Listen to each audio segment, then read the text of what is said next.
അസ്സലാമു അലൈക്കും. ജാഫർ പെരിന്തൽമണ്ണ.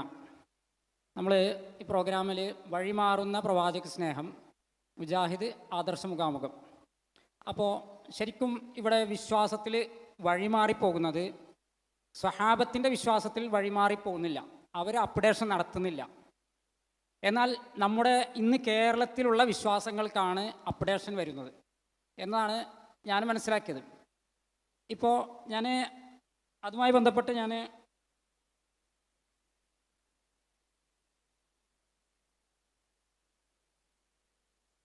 ഇതുമായി ബന്ധപ്പെട്ട് വിശുദ്ധ ഖുർആനിൽ നമുക്ക് കാണാം,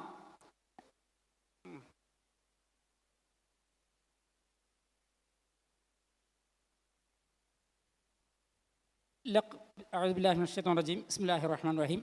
വലഖദ് നസറക്കുമുല്ലാഹു ബിബദരിൻ വഅൻതും അദില്ല ഫത്തഖുല്ലാഹ ലഅല്ലക്കും തഷ്കുറൂൻ എന്ന് പറയുന്ന ഭാഗം ബദറുമായി ബന്ധപ്പെട്ട ഒരു കാര്യമാണ് ചർച്ച ചെയ്യാൻ പോകുന്നത്.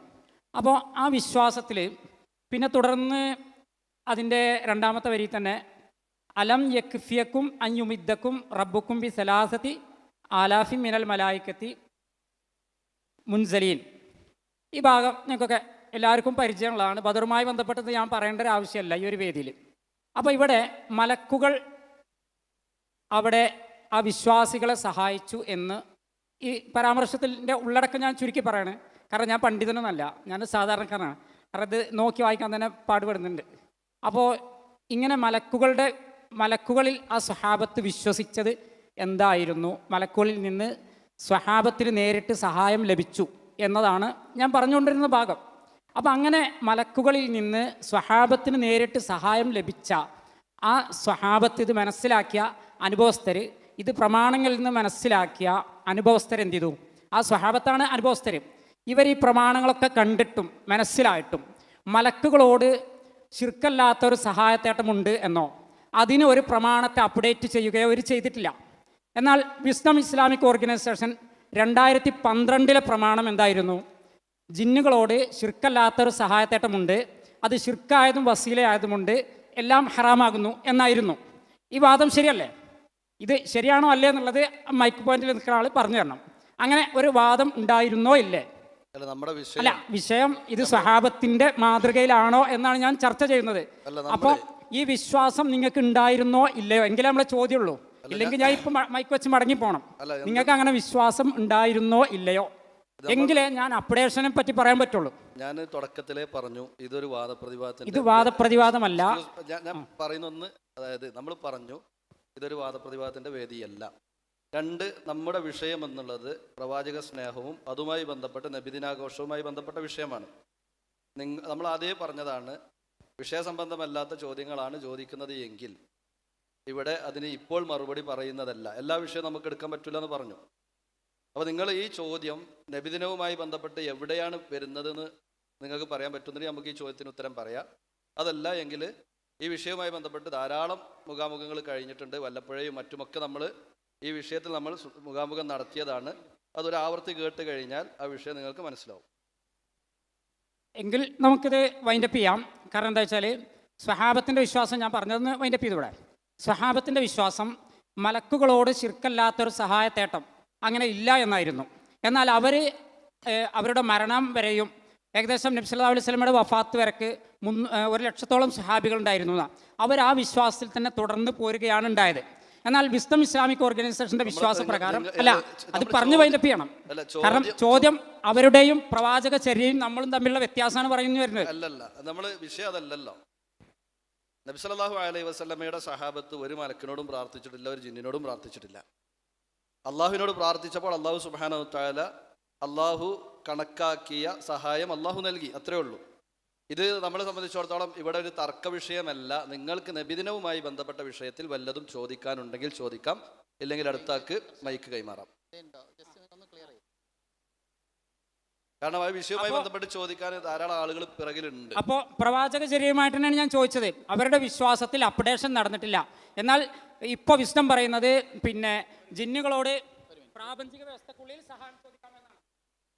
ഇപ്പോഴത്തെ മാറ്റം സാറില്ല, നമുക്ക് സംഭവം എന്താണെന്ന് വെച്ചാൽ അപ്ഡേഷൻ സ്വഹാബത്തിന് അല്ല ഇല്ലാത്തത്, അപ്ഡേഷൻ നിങ്ങൾക്കാണ് വരാത്തത് എന്നുള്ളതാണ്. നമുക്ക് എന്താ ഉണ്ട് മനസ്സിലാണ്ട്. കാരണം ഇവിടുന്ന് നേരിട്ട് പറഞ്ഞിട്ടും കാര്യം എന്താണെന്ന് ഞാൻ മനസ്സിലാകണില്ല. നമ്മുടെ വിഷയം ഇന്ന് അതല്ല. നമുക്ക് എന്താക്കാം, അത് ചോദിക്കാം. അടുത്ത ആൾക്ക് കൊടുക്കും. അടുത്ത ആള് വരാം കേട്ടോ. അടുത്ത ആള് വരെ.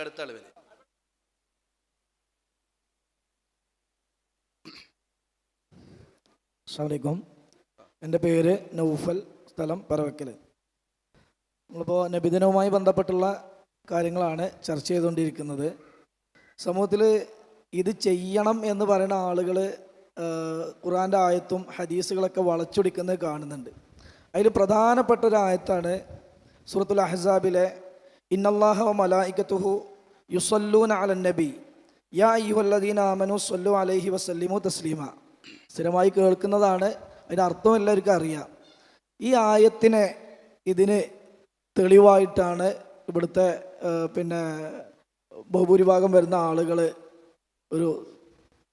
ആളുകളെ തെറ്റിദ്ധരിപ്പിക്കാറുള്ളത്. എന്താണ് ഇതിൻ്റെ ഒരു വസ്തുത എന്നുള്ളതാണ് അറിയാനുള്ളത്. ഇന്നല്ലാഹ വ മലായികത്തുഹു യുസല്ലൂന അലൻ നബി യാ അയ്യുഹല്ലദീന ആമനു സ്വല്ലു അലൈഹി വസല്ലിമു തസ്ലീമ എന്ന വിശുദ്ധ ഖുർആനിലെ ആയത്ത്. ഇവിടെ ഒന്ന് രണ്ട് കാര്യങ്ങൾ നമ്മൾ മനസ്സിലാക്കേണ്ടത്. ഒന്ന്, സ്വലാത്ത് എന്ന് പറഞ്ഞാൽ എന്താണ്? ഭാഷയിൽ സ്വലാത്ത് എന്ന് പറഞ്ഞാൽ പ്രാർത്ഥന എന്നാണ് അതിൻ്റെ അർത്ഥം. അള്ളാഹു സുബ്ഹാനഹു തആലയിലേക്ക് ചേർത്തിക്കൊണ്ട് സ്വലാത്ത് എന്ന് പറയുമ്പോൾ ആശീർവാദം, അതുപോലെ തന്നെ പുകഴ്ത്തൽ എന്നൊക്കെ അർത്ഥമാണ് അഹ്ലുസുന്നയുടെ പണ്ഡിതന്മാർ അതിന് നൽകിയിട്ടുള്ളത്.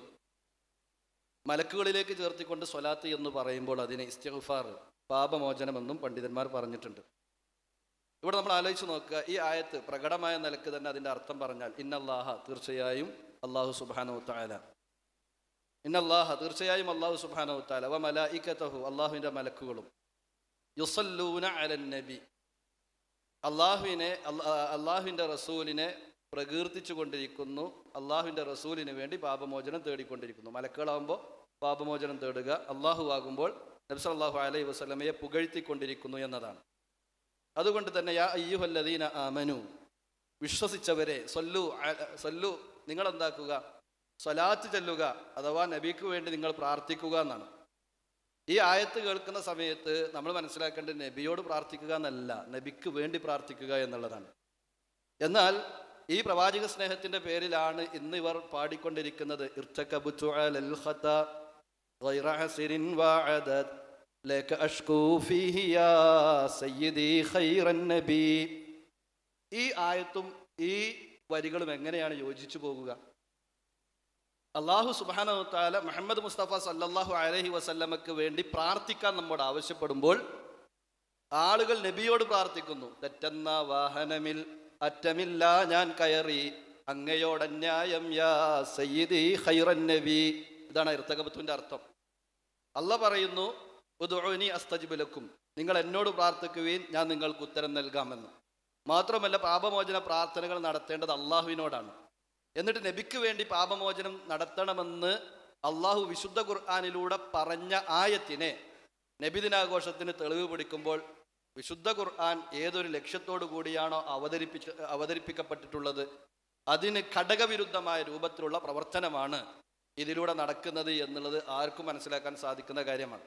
ഒറ്റ കാര്യം മാത്രം ഇതിൽ മനസ്സിലാക്കിയാൽ മതി. ഈ ആയത്ത് കേട്ട സഹാബത്ത് എന്തുകൊണ്ട് ഇന്ന് ലോകത്തുള്ളത് പോലെ നബിദിനം കഴിക്കണില്ല എന്ന് ആലോചിച്ചാൽ മതി. അള്ളാഹുവിന്റെ റസൂൽ സല്ലല്ലാഹു അലൈഹി വസല്ലം പറഞ്ഞു, മൻ സല്ല അലയ്യ സലാത്തൻ സല്ലല്ലാഹു അലൈഹി അശറ. ആരെങ്കിലും എനിക്ക് വേണ്ടി ഒരു പ്രാർത്ഥന നടത്തിയാൽ, എൻ്റെ പേരിൽ ഒരു സ്വലാത്ത് ചൊല്ലിയാൽ, സല്ലല്ലാഹു അലൈഹി അശറ, അള്ളാഹു സുബ്ഹാനഹു തആല അവൻ്റെ മേൽ 10 പ്രാവശ്യം അവനെ പ്രകീർത്തിക്കുമെന്നതാണ്. അപ്പോൾ നമ്മൾ കഴിവിൻ്റെ പരമാവധി സ്വലാത്തുകൾ വർദ്ധിപ്പിക്കുക. അല്ലാഹുമ്മ സ്വല്ലി അലാ മുഹമ്മദിൻ വഅലാ ആലി മുഹമ്മദ്. അപ്പോൾ അവിടെ സ്ഥിരപ്പെട്ടു വന്നിട്ടുള്ള അത്തരം സ്വലാത്തുകൾ, നബിക്ക് വേണ്ടി അള്ളാഹുവെ നബിക്ക് നീ സംരക്ഷണം നൽകണമെന്ന് പ്രാർത്ഥിച്ചാൽ അതും സ്വലാത്തിൽ തന്നെയാണ് പെടുക. അപ്പോൾ ഈ രൂപത്തിൽ നബിക്ക് വേണ്ടി പരമാവധി നമ്മൾ പ്രാർത്ഥിക്കുകയും നബി സല്ലല്ലാഹു അലൈഹി വസല്ലമക്ക് വേണ്ടി നമ്മൾ പ്രാർത്ഥിക്കുകയും ചെയ്യുക എന്നതാണ് ഈ ആയത്തിലൂടെ അള്ളാഹ് നമ്മളോട് കൽപ്പിച്ചിട്ടുള്ളത്. അതല്ലാതെ ഒരിക്കലും ഒരു പ്രവാചക സ്നേഹം എന്നതിൻ്റെ പേരിൽ പ്രവാചക സ്നേഹം എന്ന് പറഞ്ഞുകൊണ്ട് നബിദിനം കഴിക്കാനല്ല. നബിയോടുള്ള സ്നേഹം അത് ഒരു വിശ്വാസിയെ സംബന്ധിച്ചിടത്തോളം 7 ദിവസവും 24 മണിക്കൂർ ഉണ്ടാകേണ്ടതാണ്. അതിന് കഴിവിൻ്റെ പരമാവധി സ്വലാത്തുകൾ വർദ്ധിപ്പിക്കുക എന്നത് മാത്രം ഇതിന് കിട്ടുകയുള്ളൂ എന്നതാണ് മുൻകാല മുഫസ്സിരീങ്ങളൊക്കെ ഇതിന് വ്യാഖ്യാനം നൽകിയിട്ടുള്ളൂ. അതല്ലാതെ ഈ പറഞ്ഞ പോലെ ആരും അതിന് വ്യാഖ്യാനം നൽകിയിട്ടില്ല എന്ന് മാത്രമാണ് ഈ വിഷയവുമായി ബന്ധപ്പെട്ട് സൂചിപ്പിക്കാനുള്ളത്. അല്ലാഹു അഅലം.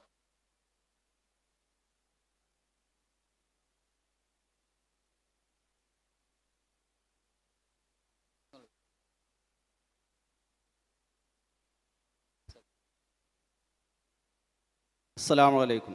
വലൈക്കും അസ്സലാം. എൻ്റെ പേര് കുഞ്ഞു മുഹമ്മദ്. ഞാൻ പെരിന്തൽമണ്ണ അടുത്താണ്.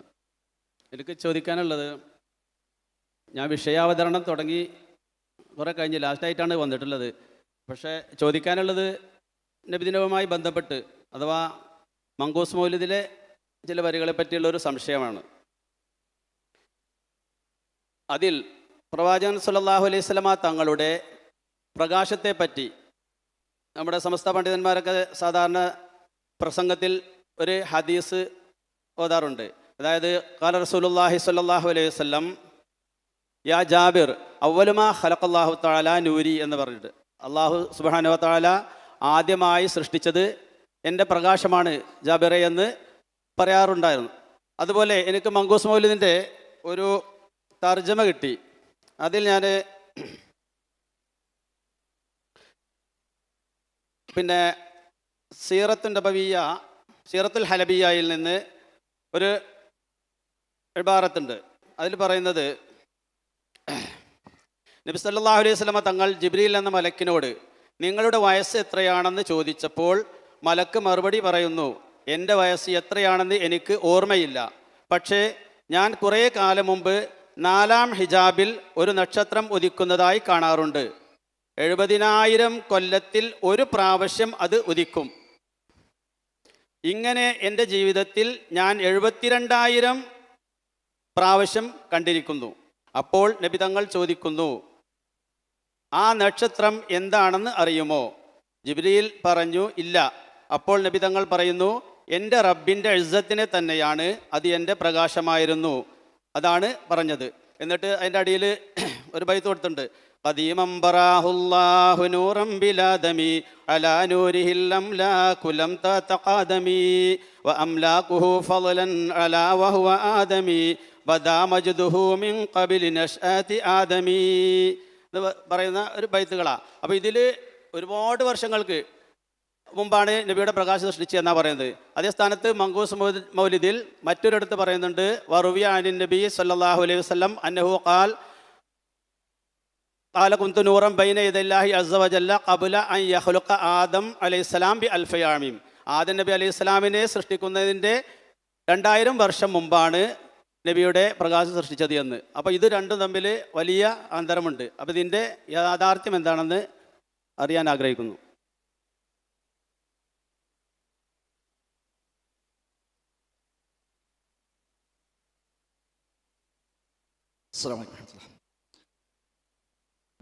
വളരെ പ്രസക്തമായ ഒരു വിഷയമാണ് അദ്ദേഹം ഇവിടെ ചോദ്യമായി ഉന്നയിച്ചിരിക്കുന്നത്. നേരത്തെ എൻ്റെ വിശകലനത്തിൽ ഞാൻ സൂചിപ്പിച്ചു പോയി, നബിപ്രകാശവുമായി ബന്ധപ്പെട്ട കഥ അടിസ്ഥാനമില്ലാത്ത കഥയാണ് എന്നു പറഞ്ഞു. യഥാർത്ഥത്തിൽ വ്യത്യസ്തമായ മൗലിദുകളിൽ ഈ പ്രകാശവുമായി ബന്ധപ്പെട്ടുകൊണ്ട് ധാരാളം വൈരുദ്ധ്യങ്ങളാണ് കാണാൻ സാധിക്കുന്നത്. അദ്ദേഹം സൂചിപ്പിച്ച പോലെ മങ്കൂസ് മൗലിദിൽ പറഞ്ഞത് ബി അൽഫൈ ആമിൻ ഖബ്ല അൻ യഖ്ലുഖ ആദം എന്നാണ്. ആദം നബിയെ സൃഷ്ടിക്കുന്നതിൻ്റെ 2000 വർഷം മുമ്പ് ഞാനൊരു പ്രകാശമായിരുന്നുവെന്ന് നബി പറഞ്ഞു എന്നാണ് അതിലുള്ളത്. നബി അങ്ങനെ പറഞ്ഞിട്ടില്ല. നബി പറഞ്ഞുവെന്ന് പ്രചരിപ്പിക്കപ്പെടുന്ന ഒരൊറ്റ റിപ്പോർട്ടും നബിയിലേക്ക് ചേർത്തി സ്ഥിരപ്പെട്ടതുമല്ല. വ്യത്യസ്തമായ രൂപത്തിൽ ഹദീസ് ലഭ്യമാണ്. അവയെല്ലാം മഹാഭൂരിപക്ഷവും പിൽക്കാലത്ത് വ്യാജമായി നിർമ്മിച്ചതാണ്. ഷിയാക്കളാണ് പ്രകാശകഥയുടെ തുടക്കക്കാർ. അവരെ സംബന്ധിച്ച് അലിയും പ്രകാശമാണ്, ഫാത്തിമയും പ്രകാശമാണ്, ഹസനും ഹുസൈനും പ്രകാശമാണ്, നബിയും പ്രകാശമാണ്. അവിടെ നിന്നാണ് ഈ പ്രകാശകഥ മുസ്ലിമീങ്ങളിലേക്ക് വരുന്നത്. പിന്നെ അതിന് വ്യാജമായി നബിയുടെ പേരിൽ കെട്ടിച്ചമച്ചുണ്ടാക്കി ചില റിപ്പോർട്ടുകൾ. ആ റിപ്പോർട്ടുകൾ തന്നെ പലരും ഉണ്ടാക്കിയപ്പോൾ പല കോലത്തിലാണ് ഉണ്ടാക്കിയത്. അതാണ് ഇപ്പം മങ്കൂസിൽ പറഞ്ഞ, ഞാൻ അള്ളാഹിന് മുമ്പിൽ പ്രകാശമായതു ഖബ്ല യഖ്ലുഖ ആദം ബി അൽഫൈ ആം. 2000 കൊല്ലങ്ങൾക്ക് മുമ്പ് ഞാനൊരു നൂറായിരുന്നു, പ്രകാശമായിരുന്നു എന്നാണ് മങ്കൂസ് മൗലിദിൽ പറഞ്ഞത്. അതേസമയം ജഹൽ മുഹമ്മദ് മൗലിദിലേക്ക് പോയാൽ അവിടെ കാണാം നബി തങ്ങൾ പറഞ്ഞു, എൻ്റെ പ്രകാശമാണ് അല്ലാഹു തആല ആദ്യമായി ഖലഖല്ലാഹു തആല നൂരി, എൻ്റെ പ്രകാശമാണ് അല്ലാഹ് ആദ്യമായി സൃഷ്ടിച്ചത്. എന്നിട്ട് ഫൈനഹു സജദ ലില്ലാഹി സിനീന, ആ പ്രകാശം ഒരുപാട് വർഷങ്ങൾ പടച്ചോനെ സുജൂദ് ചെയ്തു എന്നാണ്. അതിനുശേഷം അല്ലാഹ് പറഞ്ഞു, യാ നൂറ ഹബീബി വഖാസത അബ്ദി, എൻ്റെ ഹബീബിൻ്റെ പ്രകാശമേ, എൻ്റെ പ്രത്യേകമായ അടിമയെ, ഖലഖ്തു സബ്അത അബ്ഹുരിൻ അലാ മഹബ്ബതിക, എന്നോടുള്ള സ്നേഹം കാരണത്താൽ 7 കടൽ ഞാൻ സൃഷ്ടിച്ചിട്ടുണ്ട്. ഈ പ്രകാശത്തോടുള്ള സ്നേഹം കാരണം 7 കടൽ ഞാൻ സൃഷ്ടിച്ചിരിക്കുന്നു. അതാണ് ബഹറുൽ ഇൽമ്, ബഹറുൽ ഹിൽമ്, ബഹ്റു തഖ്വ, ബഹ്റുൽ അഖ്ല്, ബഹ്റു റഹ്മത്ത്, ബഹ്റു തവാദുഅ്, ബഹ്റു ശറഫ് എന്ന 7 കടൽ ഞാൻ പടച്ചിരിക്കുന്നു എന്നല്ല പറയുകയും, എന്നാൽ അല്ലാഹ് പറഞ്ഞു, നീ ആ കടലിൽ പോയിട്ട് മുങ്ങിക്കോന്ന്. 7 കടലുണ്ടല്ലോ, ആ കടലിൽ പോയി നീ അവിടെ മുങ്ങണം. എത്ര? ഫീ കുല്ലി ബഹരിൻ അശ്റത ആലാഫി സന, ഓരോ കടലിലും 10,000 കൊല്ലം നീ കിടക്കണം എന്നാണ്. അങ്ങനെ ഈ പ്രകാശം ഈ 7 കടലിൽ 10,000 വർഷം വീതം കിടന്നു എന്നാണ്. അപ്പൊ എത്രയായി? 70,000 കൊല്ലായി. അത് പ്രകാരം 70,000 കൊല്ലമായി. അതാണ് ജാല മുഹമ്മദ് മൗലിദ്. ഇനി മഹ്മൂദ് മാലയ്ക്ക് എത്തിയാലോ? മഹ്മൂദ് മാല നബിയെ പറ്റിയുള്ള മാലയാണ്. അതിൽ പഠിപ്പിച്ചത്, നല്ല നബി ആദം തമ്മെ പടക്കും മുൻ 100,000 ആണ്ട് മുമ്പേ പടച്ചോവർ. ആദം നബിയെ സൃഷ്ടിക്കുന്നതിന്റെ 100,000 കൊല്ലം മുമ്പ് അല്ലാഹു തആല എൻ്റെ പ്രകാശത്തെ പടച്ചിട്ടുണ്ട്. അപ്പോൾ 1,00,000 വർഷമായി. മഹ്മൂദ് മാല പ്രകാരം 1 വർഷം 1,00,000 വർഷമാണ്. ഇനി സറന്ദീപ മൗലിദ് ഉണ്ട്. സറന്ദീപ മൗലിദിൽ കാണാം, ഇന്നല്ലാഹ തആല ഖാൽ, അല്ലാഹ് പറഞ്ഞു എന്നാണ്. അല്ലാഹ് പറഞ്ഞു. ആരോടാ പറഞ്ഞത്? അന്ന് ചോദിക്കാൻ പറ്റില്ല, കഥയിൽ ചോദിച്ചല്ലോ. എന്തു പറഞ്ഞു? ഖലഖ്തു നൂറ മുഹമ്മദിൻ മിൻ നൂരി, എൻ്റെ പ്രകാശത്തിൽ നിന്നാണ് ഞാൻ മുഹമ്മദ് നബിയുടെ പ്രകാശം പടച്ചത്. വജഅൽതുഹു മുജ്ലാ റഹ്മാനിയതി വളുഹൂരി, എൻ്റെ റഹ്മാനിയത്തിനെ പ്രകടമാക്കുന്നതാക്കി ഞാൻ ആ പ്രകാശത്തെ മാറ്റിയിരിക്കുന്നു. സുമ്മ അദ്ഖൽതുഹു ഫീ ബഹരി റിളാ, പിന്നെ ഞാനതിനെ സംതൃപ്തിയുടെ കടലിൽ ഞാൻ പ്രവേശിപ്പിച്ചിരിക്കുന്നു എന്ന് പറഞ്ഞ് പിന്നെ തവാദു, സുഹദ്, തഖ്വ തുടങ്ങിയ വ്യത്യസ്തമായ സമുദ്രങ്ങൾ, ഇങ്ങനെ ഓരോ 7 കടൽ ഞാൻ ആക്കിയിരിക്കുന്നു. ഫീ കുല്ലി ബഹരിൻ 70,000 ആമിൻ, ഓരോ സമുദ്രത്തിലും 70,000 കൊല്ലം. നേരത്തെ പറഞ്ഞ 7 കടലിൽ 10,000 കൊല്ലം, ഇപ്പൊ പറഞ്ഞ 7 കടലിൽ ഓരോന്നിലും 70,000 കൊല്ലം. അപ്പൊ എത്രയായി? 4,90,000 കൊല്ലമായി. ആ പ്രകാശം 7 കടലിലും കൂടെ കിടന്ന കാലം 4,90,000 കൊല്ലം എന്നാണ്. ഇനി അതന്നെ തൊറഫൽ ആലം എന്ന മറ്റൊരു മൗലിദുണ്ട്. തൊറഫ് ആലമേക്ക് പോയാൽ 49 കോടി കൊല്ലം എന്നാണ്. അപ്പോൾ ഒരുത്തുണ്ടാക്കിയ നോണ മറ്റോ അറിഞ്ഞിട്ടില്ല. അങ്ങനെ ഓരോരുത്തരും ഓരോന്ന് ഉണ്ടാക്കി വിട്ടു, ഓൻ്റെ ഊഹം വെച്ചിട്ട് അങ്ങനെ ഒപ്പിച്ചുണ്ടാക്കി. ഇങ്ങനെ ഓരോ മൗലിദിലും ഓരോ രൂപത്തിലാണ് ഈ കഥയെപ്പറ്റി പറയുന്നത്. മാത്രവുമല്ല, മങ്കൂസിലും സലഫ്ലാമിലൊക്കെ പറഞ്ഞത്, ഈ പ്രകാശം കൊണ്ടുപോയി ആദം നബിയെ പടക്കുന്ന ആ മണ്ണിൽ നിക്ഷേപിച്ചു എന്ന് പറയുന്നുണ്ട്. ഞാൻ അവിടുന്ന് ഇങ്ങോട്ട് വ്യത്യസ്തമായ രൂപത്തിൽ ഈ പ്രകാശം പല സ്ഥലത്തും വന്നതായി കാണാം. സ്വർഗം ചുറ്റിയത്, അതേപോലെ നരകം ചുറ്റിയത് തുടങ്ങി വ്യത്യസ്തമായ ഘട്ടങ്ങളിൽ ഇത് വന്നത് കാണാൻ കഴിയും. അതേപോലെ ഈ പ്രകാശം ഈ കടലിൽ മുക്കി കടൽ നിർത്തപ്പോൾ ആ പ്രകാശത്തിന് വിയർപ്പുറ്റിയതാണ്. അതിൽ ഒഴുകുന്ന വിയർപ്പുണ്ടായിരുന്നതാണ്. അങ്ങനെ ആ വിയർപ്പിൽ നിന്നാണ് ഫഖലഖല്ലാഹു മിൻഹു നൂറ കുല്ലി നബിയ്യിൻ ജലീൽ, ആ വിയർപ്പിൽ നിന്നാണ് അല്ലാഹു തആല എല്ലാ അമ്പിയാക്കളുടെയും പ്രകാശത്തെ സൃഷ്ടിച്ചത്. കടലിൽ മുക്കിയെടുത്തപ്പോൾ അതിലിങ്ങനെ ഒളിച്ചു. ആ ഒളിച്ചറിഞ്ഞതിൽ നിന്നാണ് അമ്പിയാക്കളുടെ നൂർ പടച്ചത്. വമിൻ നിസ്ഫി നൂരിൽ മുസ്തഫ നൂറു അർശിഹി വമിൻ റുബഇൽ കുർസിയ്യു ഖദ് കാന തുൻശഊന, നബിയുടെ പ്രകാശത്തിന്റെ പകുതിയിൽ നിന്നാണ് അള്ളാഹിന്റെ അർശിന്റെ നൂർ പടച്ചത്. അതിന്റെ കാൽഭാഗത്തിൽ നിന്നാണ് കുർസിയ്യ് പടച്ചത്. അങ്ങനെ തുടങ്ങി ഖറൈനാ കിതാബൻ അന്ന മിൻ സുബഇ നൂരിഹി ബഹത് ജന്നത്തും മിൻ സുമുനുഹി ശംസു തദ്റഊ, ആ പ്രകാശത്തിന്റെ 7-1 നിന്നാണ് സ്വർഗം പടച്ചത്, 8-1 നിന്നാണ് സൂര്യൻ പടക്കപ്പെട്ടത്, അങ്ങനെ 9-1 ചന്ദ്രൻ പടച്ചത് തുടങ്ങി ഓരോന്നും പടക്കപ്പെട്ടത് ഈ പ്രകാശത്തിന് ഓരോരോ കഷ്ണത്തിലാണ്. അത് ഒരു സ്ഥലത്ത്. മറ്റൊരു സ്ഥലത്ത് പ്രകാശത്തെ 4 ആക്കി തിരിച്ചു. എന്നിട്ട് ആ 4 ഒന്നുകൊണ്ട് ചിലത് പഠിച്ചു, 2 മറ്റേ പഠിച്ചു, 3-ാമത്തെ പാണ്ട് വേറെ കുറെ പഠിച്ചു, പിന്നെ ഒരു 4-1 ബാക്കിയുണ്ട്. ആ 4-1 വീണ്ടും 4 ആക്കി. എന്നിട്ട് അതിലെ 3 കൊണ്ട് വേറെ കുറെ പഠിച്ചു, പിന്നെ 1 ബാക്കി. ആ 1 വീണ്ടും 4 ആക്കി. അതിലെ 3 കൊണ്ട് വേറെ കുറെ പഠിച്ചു, പിന്നെ 1 ബാക്കി. ആ 1 വീണ്ടും 4 ആക്കി. അങ്ങനെ അങ്ങനെ പോയിട്ടാണ് അല്ലാഹ് ഓരോ ടൈപ്പ് ആളുകൾ, ജിന്നുകളെ, മലക്കുകളെ, ഇൻസുകളെ ഒക്കെ പഠിച്ചത് ഈ പ്രകാശത്തിൽ നിന്നാണ് എന്നാണ് മറ്റു സ്ഥലത്ത് പറയുന്നത്. ജാലിൽ മുഹമ്മദ് മുരീദൊക്കെ ആ കഥകൾ കാണാൻ പറ്റും. സളന്ദീപിൽ സമാനമായ മറ്റൊരു കഥ കാണാൻ കഴിയും. ഇങ്ങനെ ഇനി ആ പ്രകാശം തന്നെയാണ് ഇവിടെ ആദം നബിയായിട്ട് വന്നത് എന്നാണ് മറ്റൊന്ന് പറഞ്ഞത്. ആദ്യ ഒളിവായി, അത് തൻ വെളിവായി, അത് പിന്നെ ആദമായി വന്നു ദുഹൂറായിന.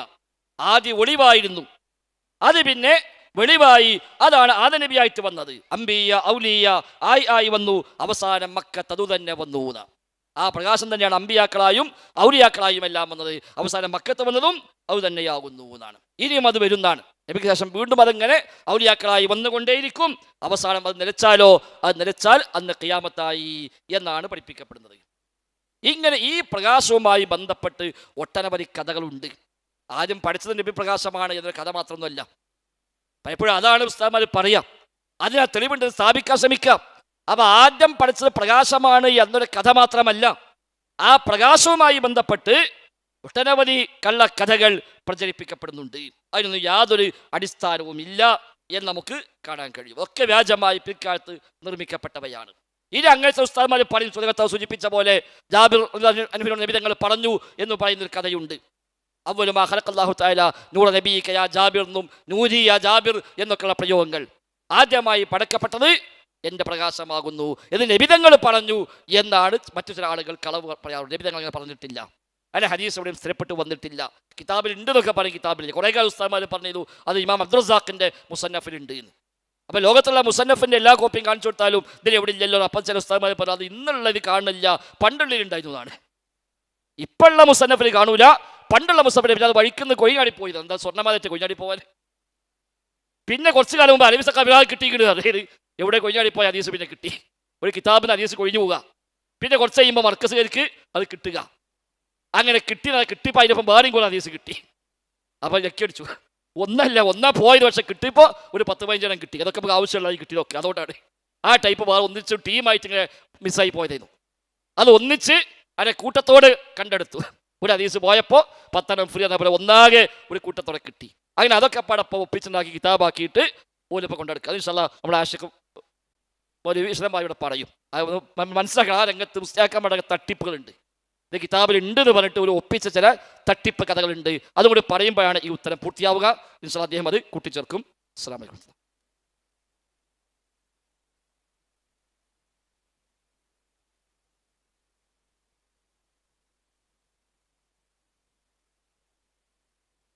അസ്സലാമു അലൈക്കും വറഹ്മത്തുള്ളാഹി വബറകാതുഹു.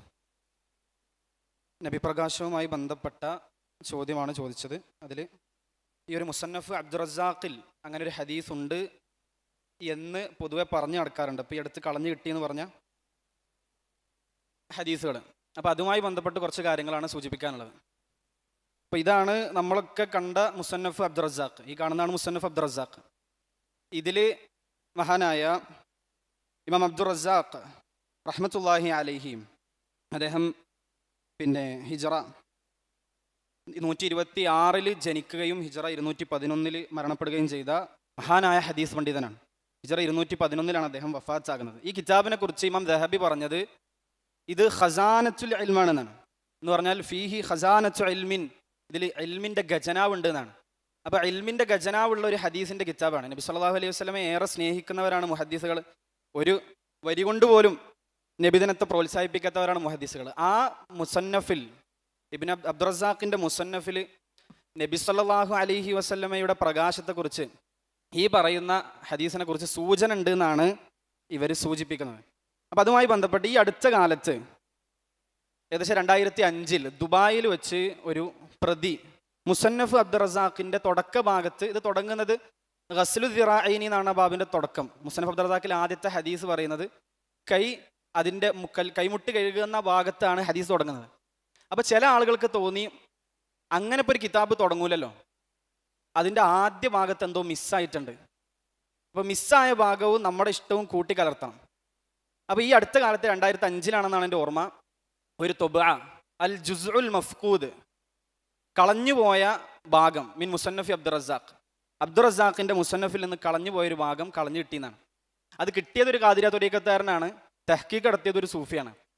എന്താകട്ടെ, ഇനി കിട്ടുമ്പോൾ നമ്മളൊക്കെ പരിശോധിക്കുമല്ലോ, മുസന്നഫ് അബ്ദുർ റസാഖിൻ്റെ തുടക്കല്ലേ, അപ്പോൾ ഹദീസുകൾ അറിയാൻ നമുക്കൊക്കെ താല്പര്യം ഉണ്ടാവും. എന്താണ് അതിലുള്ളത്? ആദ്യത്തെ ബാബ് തന്നെ നബി സല്ലല്ലാഹു അലൈഹി വസല്ലമയുടെ നൂർ അള്ളാഹു പടച്ചതുമായി ബന്ധപ്പെട്ട ഹദീസാണ് അതിൽ കൊടുത്തിട്ടുള്ളത്. ആ ഹദീസ് വായിച്ചാൽ ഉസൂൽ ഹദീസ് അതിൻ്റെ ഒരു ചെറു വിജ്ഞാനമെങ്കിലുമുള്ള ഒരു സാധാരണ മതവിദ്യാർത്ഥി പോലും പറയും ഇങ്ങനൊരു ഹദീസ് എന്തായാലും അബ്ദുറസാഖ് ഉദ്ധരിക്കൂല. അതിന് തെളിയിക്കുന്ന ഒന്ന് രണ്ട് കാര്യങ്ങൾ ഞാൻ സൂചിപ്പിക്കുകയാണ്. ഒന്ന്, ഈ തൊബ ബാഗ്ദാദിൽ നിന്ന് കളഞ്ഞിട്ടിയെന്നാണ് വാദിക്കുന്നത്. അതായത് ജുസുൽ മഫ്ഖൂദ് എന്ന ഭാഗം ബാഗ്ദാദിൽ നിന്ന് കിട്ടിയതാണെന്നാണ് പറയുന്നത്. അപ്പോൾ അതിൻ്റെ നുസ്ഖ, അതിൻ്റെ കോപ്പി നമ്മൾ പരിശോധിക്കുമ്പോൾ ആ ഒരു ഖത്ത് അത് വലിയൊരു വിജ്ഞാനമാണ്. ഈ ഹദീസുകളുടെ ഖത്ത് മഖ്തൂത്തുകൾ പരിശോധിക്കുക. നിങ്ങൾ മദീനത്തൊക്കെ ചെന്നാൽ ഇതിനു വേണ്ടി മാത്രം ലൈബ്രറികളിൽ ഒരു പ്രത്യേക ശാഖ തന്നെ ഉണ്ട്, മഖ്തൂത്തുകൾ പരിശോധിക്കുക. ഇതിൻ്റെ മഖ്തൂത്ത് പരിശോധിക്കുമ്പോൾ അതൊക്കെ ഇന്ത്യൻ ലിപിയാണ്, ഇന്ത്യൻ എഴുത്താണ്. ബാഗ്ദാദുമായിട്ട് യാതൊരു ബന്ധമല്ല. ഇപ്പോൾ ബാഗ്ദാദിൽ നിന്ന് കിട്ടിയതാണെന്ന് പറഞ്ഞത് ആണെന്നാണ് പറയുന്നത്, പരിശോധിക്കുമ്പോൾ അങ്ങനെ കാണുന്നില്ല. മറ്റൊന്ന്, ഏത് ഹദീസ് ഉദ്ധരിക്കുകയാണെങ്കിലും, രണ്ടാമതായിട്ട് ഏത് ഹദീസ് ഉദ്ധരിക്കുകയാണെങ്കിലും ഇതിൻ്റെ മുസന്നിഫിലേക്ക് ഒരു സനദ് ഉദ്ധരിക്കാറുണ്ട്. മുസന്നിഫ് പറഞ്ഞു കൊടുത്ത കുട്ടികളുണ്ടാകും, ആ കുട്ടികൾ പറഞ്ഞു കൊടുത്ത അദ്ദീനു ബിൽ ഇസ്നാദ് എന്നാണല്ലോ. ദീൻ എന്ന് പറഞ്ഞാൽ സനദ് ഉണ്ടാകണം.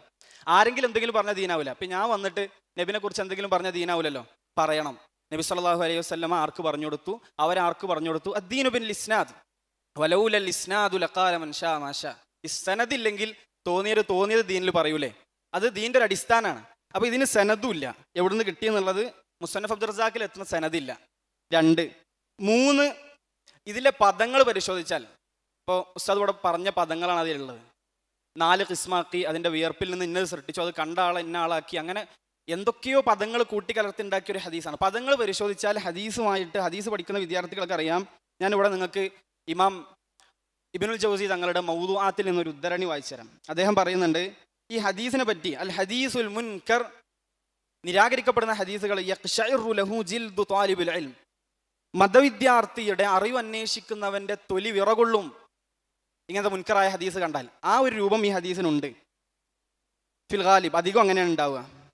പിന്നെ അദ്ദേഹം ഒരു പണ്ഡിതനിൽ നിന്ന് ഉദ്ധരിക്കുന്നുണ്ട്, റബീബ് ബിൻ ഖൈസമിൽ നിന്ന് ഉദ്ധരിക്കുകയാണ്, അല്ലെങ്കിൽ ഹുസൈമിൽ നിന്ന് ഉദ്ധരിക്കുകയാണ്. ഇന്നലിൽ ഹദീസി ദൗഅൻ കദൗഇൻ നഹാരി തഅരിഫുഹു. ഹദീസിന് ഒരു പ്രകാശമുണ്ട്, വെളിച്ചമുണ്ട്. അത് ഹദീസ് വിദ്യാർത്ഥികൾക്ക് മനസ്സിലാവും. റസൂലുള്ളാഹിന്റെ വാക്കാണ്, അത് വേറെ ആരുടെ വാക്കല്ല. അള്ളാഹിന്റെ റസൂലിന്റെ വാക്കിന്റെ ശുദ്ധി നമുക്കറിയാലോ. ആ റസൂലുള്ളാഹി സ്വല്ലല്ലാഹി അലൈഹി വസല്ലമയുടെ ഹദീസിന്റെ വെളിച്ചം നമുക്കറിയാം. അതേപോലെ ചില ആളുകൾ കെട്ടുണ്ടാക്കും ഹദീസുകൾ. ആ ഹദീസിന് ഒരു ഇരുട്ടുണ്ടാകും. വദുൽമതൻ കദുൽമത്തിൽ ലൈലി തുൻകിറുഹു. യാത്രയുടെ ഇരുട്ട് പോലെയുള്ള ഇരുട്ടും അതിനുണ്ടാകും. അപ്പോൾ അത് കണ്ടാൽ മനസ്സിലാകും ഈ ഹദീസിന്റെ ലഫ്സുകൾ വായിച്ചാൽ. ഇനി ഇതിലെ കുറച്ച് അബദ്ധങ്ങൾ ഞാൻ സൂചിപ്പിക്കുകയാണെങ്കിൽ, ദലായിലുൽ ഖൈറാത്ത് എന്ന് പറഞ്ഞൊരു കിതാബുണ്ട്, ദലായിലുൽ ഖൈറാത്ത്. ആ കിതാബ് ജസൂലി എന്ന് പറയുന്ന ഒരാളുടെ കിതാബാണ്. അതിൽ വന്ന സ്വലാത്തുകളുണ്ട്. ഉസ്താദ് ഇവിടെ സൂചിപ്പിച്ചു, ഹദീസ് കിട്ടിയപ്പോൾ വേണ്ടതൊക്കെ പാടൊപ്പം കളഞ്ഞിട്ടേക്കാണ്. അപ്പോൾ കുറേ സ്വലാത്തുകളുടെ രൂപം, ആ സ്വലാത്തൊക്കെ മഹാനായ അബ്ദുറസാഖ് റഹ്മത്തുള്ളാഹിലേക്ക് ചേർത്തിട്ടാണ് ഇതിൽ കൊടുക്കുകയാണ്. അതിൽ നിങ്ങൾ ചിലപ്പോൾ സ്ക്രീനിൽ നിങ്ങൾക്ക് കാണാൻ പറ്റും. ഇപ്പോൾ നോക്കി, ഞാനിപ്പോൾ ആ ജസൂലിൻ്റെ കിതാബ്, അല്ലാഹുമ്മ സ്വല്ലി അലാ മൻ തഫശ്ശഖത് മിൻ നൂരിഹി അൽ അസ്ഹാർ, ഒരു സ്വലാത്താണ്. ഇതന്നെ മുസന്നഫ് അബ്ദുറസാഖിൻ്റെ ഈ കളഞ്ഞുപോയ നുസ്ഖയിൽ ഇതേപോലെ കൊടുത്തിട്ടുണ്ട്. അബ്ദുറസാഖ് അൻ ഇബ്നു തൈമി അൻ അബീഹി അനിൽ ഹസൻ ആണ് ചേർക്കുകയാണ്. ഒരു സനദൻ ഉണ്ടാക്കുക അതാണ് പറയാം. അല്ലാഹുമ്മ സ്വല്ലി അലാ മൻ തഫത്തഖത് മിൻ നൂരിഹിൽ അസ്ഹാർ എന്താകട്ടെ, അതന്നെ അതേപോലെ കൊടുത്തിട്ടുണ്ട്.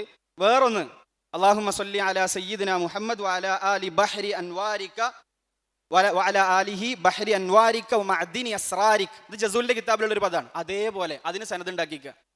അപ്പോൾ ഇവർക്ക് വേണ്ട സ്വലാത്തിന് സനദ് ഉണ്ടാക്കി അബ്ദുറസാഖ് റഹ്മത്തുള്ളാഹിയുടെ പേരിലാണ് കെട്ടിച്ചമച്ചുണ്ടാക്കി കുറേ സ്വലാത്ത്. അങ്ങനെ ഈ കിതാബിന്റെ കോലാണ്. ഇനി മാത്രമല്ല, ഈ അതിലും വലിയൊരു രസമുള്ള വസ്തുത എന്ന് പറഞ്ഞാൽ, മുസന്നഫ് അബ്ദുറസാഖിന്റെ തുടക്കം തൊഹാറത്താണല്ലോ എന്ന് പറഞ്ഞാൽ ശുദ്ധി വരുത്തുന്ന ബാബാണ്, ഫിഖഹിന്റെ കിതാബാണ്, ശുദ്ധിയുടെ അധ്യായമാണ്. അപ്പോൾ പിന്നെ തൊഹാറത്തിന്റെ കുറച്ച് ഹദീസുകൾ വേണം. അതിപ്പോൾ എവിടുന്ന കിട്ടുക? തൊഹാറത്തിന്റെ ഹദീസുകൾ എവിടുന്ന കിട്ടുക? തൊഹാറത്തിന്റെ ഹദീസുകൾ കിട്ടണമെങ്കിൽ ഇതേപോലെ രചിക്കപ്പെട്ട ഒരു മുസന്നഫ് ബിൻ അബീ ശൈബ ഉണ്ട്, അവിടെ നിന്ന് എടുത്തു. ഒന്നും നോക്കാതെ കണ്ണും പൂട്ടിയെടുത്തു. എന്നിട്ട് മുസന്നഫ് അബ്ദുറസാഖിന്റെ സനദിലാണ് ചേർത്ത് വെച്ചു.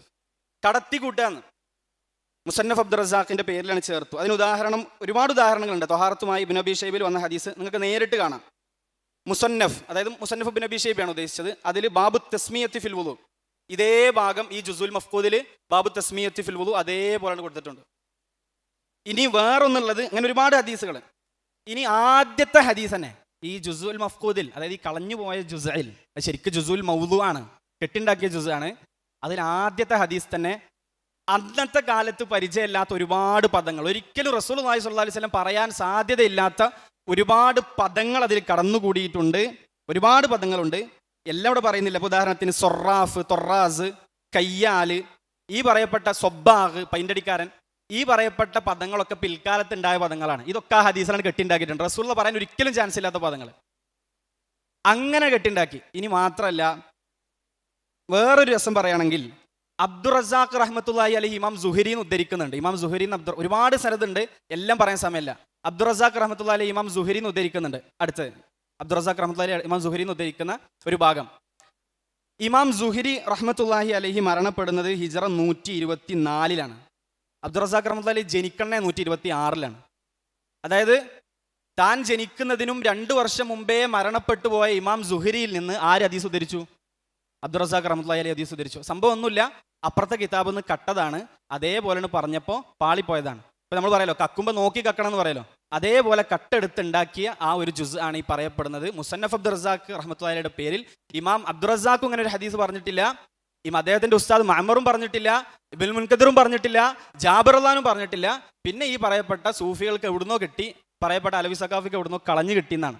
ഇനി അവസാനം എനിക്ക് സൂചിപ്പിക്കാനുള്ളത് മുസന്നഫ് അബ്ദുറസാഖ് നബിപ്രകാശവുമായി ബന്ധപ്പെട്ട് ഞാൻ ഈ മത്തായി സുവിശേഷം, യോഹന്നാൻ, അതിൽ ആദ്യത്തെ വചനം, ക്രിസ്തുമതത്തിലെ ആദ്യത്തെ വചനങ്ങളൊന്ന് കേൾക്കുക.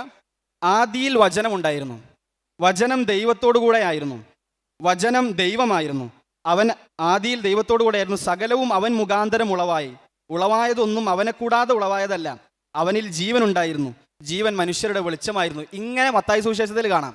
എന്തെങ്കിലും ഒരു സാമ്യത തോന്നുന്നുണ്ടെങ്കിൽ നിങ്ങൾ അത്ഭുതപ്പെടേണ്ട, ഏകദേശം രണ്ടും അപ്പുറത്തും ഇപ്പുറത്തും കിട്ടിയത് തന്നെയാണ്. ഇതേപോലെ ദീനും നസാറയും നസാറാക്കളുടെ ദീനും അള്ളാന്റെ റസൂലിന്റെ ദീനിലേക്ക് കൂട്ടിക്കയക്കരുത്.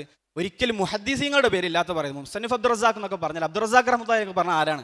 അദ്ദേഹം ഒന്നും ഒരിക്കലും അദ്ദേഹത്തിന്റെ ഹദീസ് ഗ്രന്ഥത്തിൽ ഒരിക്കലും ഇങ്ങനത്തെ ഹദീസുകൾ കൊണ്ടുവരില്ല എന്ന് മതം പഠിക്കുന്ന ഏത് വിദ്യാർത്ഥിക്കും മനസ്സിലാവും. അതുകൊണ്ട് തന്നെ ഇനി ഒരിക്കലും അബ്ദുറസാഖ് റഹ്മത്തുള്ളാഹിയുടെ പേരിൽ ഈ ഒരു കളവ് പറയരുത് എന്ന് വിനയപുരസരം അഭ്യർത്ഥിക്കുകയാണ്. അത് അല്ലാഹു അലം വസല്ലല്ലാഹു അലാ നബീന മുഹമ്മദ്.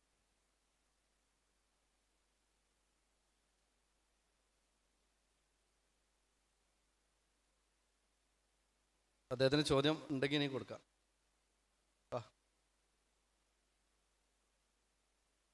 ഒരു ചോദ്യം കൂടെ ഉണ്ട്. അത് മൗലൂദിൽ തന്നെ അലാഹു വല്ലദീ തവസ്സല ബിഹി ആദം അലൈഹിസ്സലാം എന്ന് പറയുന്ന അത് വെച്ചിട്ടാണ്. അതായത് അറിയണേ, ആദം നബി അലൈഹിസ്സലാം ഈ പ്രവാചകനെ കൊണ്ടാണ് തവസ്സൽ ചെയ്തത് എന്ന് പറയുന്ന ആ സംഭവം വിവരിച്ചുകൊണ്ട്, അത് ഞാൻ വിവരിക്കുന്നത് ആ ചരിത്രം എല്ലാവർക്കും അറിയാം. അപ്പോൾ കുഴപ്പമില്ലെങ്കിൽ ഞാൻ ആ സംഭവം വിവരിക്കുന്നത് ഒരു 4 വരി ഗാനത്തിലൂടെയാണ്. കുഴപ്പമില്ലല്ലോ? പെട്ടെന്ന് അപ്പോൾ ചെറുപ്പത്തിലൊക്കെ പഴയ ആൾക്കാർക്കൊക്കെ അറിയാം. നാഗപാതിയില്ലാദം നബിനല്ല പടച്ചാനേ, നാരി ഹവ്വാ ബീവി രണ്ടാളും ഒരുമിച്ചാനേ, ഏകാപാഴം തിന്നരുതെന്നിറയോൻ അറിയിച്ചാനേ, എന്നാൽ പീറേകെ മൽഊനവിടുന്ന് ചതിച്ചാനേ, വന്നിട്ട് നിന്നിട്ട് എന്താണിപ്പഴ നിങ്ങളറുത്ത് തിന്നാത്ത് ജന്നാത്ത് തന്നിരുൾ കനിയൊക്കെയിലും മുഖ്യജാതിയാണിത്, നാദരെയുമയാതൊരാൾ മടിക്കാതെയെന്നുമ പാടി അമ്മുഷയിലവരാടി വന്നു നിറച്ചതിൽ കൂടി വന്ന് പഴം പറിച്ചോടി തിന്നവർ തങ്ങളെ ചങ്കിലിറുങ്കിയും അങ്കയളങ്കി വിളുങ്കി വിശുങ്കിയും ആകെ ചുറ്റുലകത്തിലും എത്തന ശർത്തൊരു കത്തനമായി തെരുവിത്തരുമത്തിരുമുത്ത് നബിയുള്ള ജന്മനി ദൂര് മുഹമ്മദിനാറിയ ആദം മക്കളിലൊക്കെ മികക്കതി മുക്ക് വിളക്കിയ മുക്കിയ മക്കനഗർക്കതി വിക്ക ഹബീബുള്ള. ഈ സംഭവം, അതായത് സ്വർഗത്തിൽ ആദം നബി അലൈഹി സ്വലാമിനെയും ഹവ്വാ ബീവിയെയും അള്ളാഹു സൃഷ്ടിച്ചു.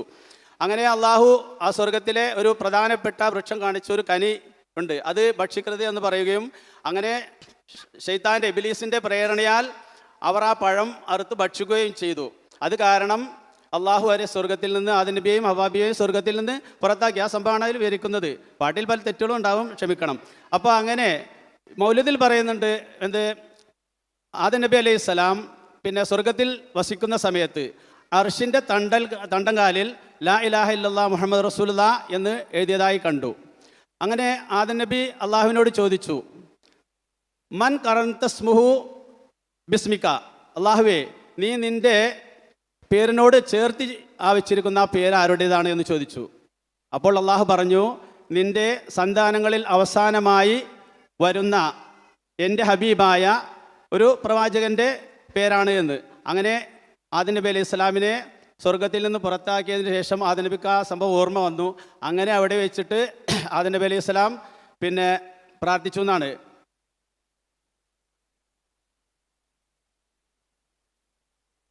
ചോദ്യം എന്താണ് എന്നിട്ട്? അതന്നെ, അതായത് അള്ളാഹുവേ പിന്നെ ആ കുട്ടിയുടെ ബർക്കത്ത് കൊണ്ട് ഈ പിതാവിന് നീ പുറത്തു തരണമേ എന്ന് പ്രാർത്ഥിച്ചു. അങ്ങനെ അള്ളാഹു ആദം നബി അലൈഹി സ്വലാമിൻ്റെ പ്രാർത്ഥന സ്വീകരിക്കുകയും പിന്നെ പശ്ചാത്താപം സ്വീകരിക്കുകയും ചെയ്തു എന്നാണ് പറയുന്നത്. പക്ഷേ അതേ സ്ഥാനത്ത് മങ്കൂസ് മൗലിദിൽ ഖുർആനിൽ പറയുന്നത് എന്താണ്? പിന്നെ അള്ളാഹുവിനോട് റബ്ബനാ വലംന അംഫുസന വഇല്ലം തഗ്ഫിർ ലനാ വതർഹംന ലനകൂനന്ന മിനൽ ഖാസിരീൻ എന്നുള്ള ആ പ്രാർത്ഥന കൊണ്ടാണ് ആദം നബി അലൈഹി ഇസ്ലാം ആ തെറ്റിൽ നിന്ന് മോചിതനായത്, അള്ളാഹു പുറത്തു കൊടുത്തത് എന്നും പറയുന്നുണ്ട്. അതിൻ്റെ സത്യാവസ്ഥ എന്താണെന്ന് അറിയണം. അത് ഇമാം ഹാക്കിം ഉദ്ധരിച്ചിട്ടുള്ള എന്ന് പറയുന്ന ഹദീസ്, അതായത് അർഷിൻ്റെ കാലുമേൽ ലാ ഇലാഹ ഇല്ലല്ലാഹ് മുഹമ്മദ് റസൂലുള്ളാഹ് എന്ന് കണ്ടു. അപ്പോൾ തെറ്റ് ചെയ്ത് ആദം നബിന് ഇപ്പം എന്താ കാട്ടുക എന്നിങ്ങനെ ആലോചിച്ചപ്പോഴാണ് ഈ ഒരു സംഭവം ഓർമ്മയിൽ വരുന്നതും അള്ളാഹിനോട് ചോദിക്കുന്നതെന്നൊക്കെ ഉള്ളത്. ഇമാം ദഹബി റഹിമഹുല്ല ഇമാം ഹാക്കിമിൻ്റെ മുസ്തദറക്കിന് അതിൻ്റെ അവിടെ തന്നെ അതിൻ്റെ ഹുക്കുമ് പറഞ്ഞുകൊടുത്ത് ഈ ഹദീസ് കെട്ടിയുണ്ടാക്കിയ സംഭവമാണ്, ഇങ്ങനെ സംഭവം ഇല്ല, ഇത് നേരത്തെ പറഞ്ഞതുപോലെ കെട്ടിയുണ്ടാക്കിയിട്ടുള്ള വചനങ്ങളുടെ കൂട്ടത്തിൽപ്പെട്ടതാണ് എന്ന് കൃത്യമായി ഇമാം ദഹബി റഹിമഹുല്ല ഈ പറഞ്ഞ മുസ്തദറക്കിൽ തന്നെ ഇമാം ഹാക്കിമിൻ്റെ മുസ്തദറക്കിന് അദ്ദേഹം അടിക്കുറിപ്പ് എഴുതുന്നിടത്ത് കൃത്യമായിട്ട് അത് രേഖപ്പെടുത്തുന്നത് കാണാൻ കഴിയും. അപ്പം മൗലിദുകളുടെ മൊത്തത്തിലുള്ള കഥ എന്താണെന്ന് വെച്ച് കഴിഞ്ഞാൽ കഥയില്ലാത്ത കുറേ കഥകൾ കൂടിയ സാധനമാണ് ഇത്തരത്തിലുള്ള മൗലിദ് കിതാബുകളിലൊക്കെ ഉള്ളത്. ഇതൊക്കെ നബി സല്ലല്ലാഹു അലൈഹി വസല്ലമയുടെ പേരിൽ നബി സ്നേഹം എന്ന് പറഞ്ഞ് ചൊല്ലുമ്പോൾ നമ്മൾ തിരിച്ചറിയേണ്ടത് നബിയുടെ പേരിൽ ഇല്ലാത്തത് പറയുകയാണ്. നമ്മുടെ പേരിൽ അഥവാ നബി പറഞ്ഞത് കാണാൻ കഴിയും. ആരെങ്കിലും നമ്മുടെ പേരിൽ ഇല്ലാത്തത് പറഞ്ഞു കഴിഞ്ഞാൽ വല്യതബവ്വഅ മഖഅദഹു മിനന്നാർ എന്നാണ്, നരകത്തിൽ അത്തരം ആളുകൾ സീറ്റ് ഉറപ്പിക്കേണ്ടി വരുമെന്നുള്ളതാണ്. അപ്പോൾ ചിലപ്പോൾ ഒരു സംശയം ഉണ്ടാവും, അപ്പോൾ ഇങ്ങനത്തെ മൗലൂകളൊക്കെ എങ്ങനെയാണ് ഇങ്ങനത്തെ പണ്ഡിതന്മാർ അവിടെ ഗ്രന്ഥങ്ങളിൽ കൊടുക്കാറുള്ളത് എന്നത്. അവിടെ നമ്മൾ മനസ്സിലാക്കേണ്ടത് പണ്ഡിതന്മാരാരും ഒറ്റയടിക്ക് ഇത് കൊടുത്ത് കാൽ റസൂലുള്ളാഹി എന്ന് പറഞ്ഞ് കൊടുത്തു പോകുന്ന രീതിയല്ല ഉണ്ടാകാറ്. മറിച്ച് അത് ആരിൽ നിന്നും പറഞ്ഞു എന്ന് സനദോടു കൂടി അവർ പറയും.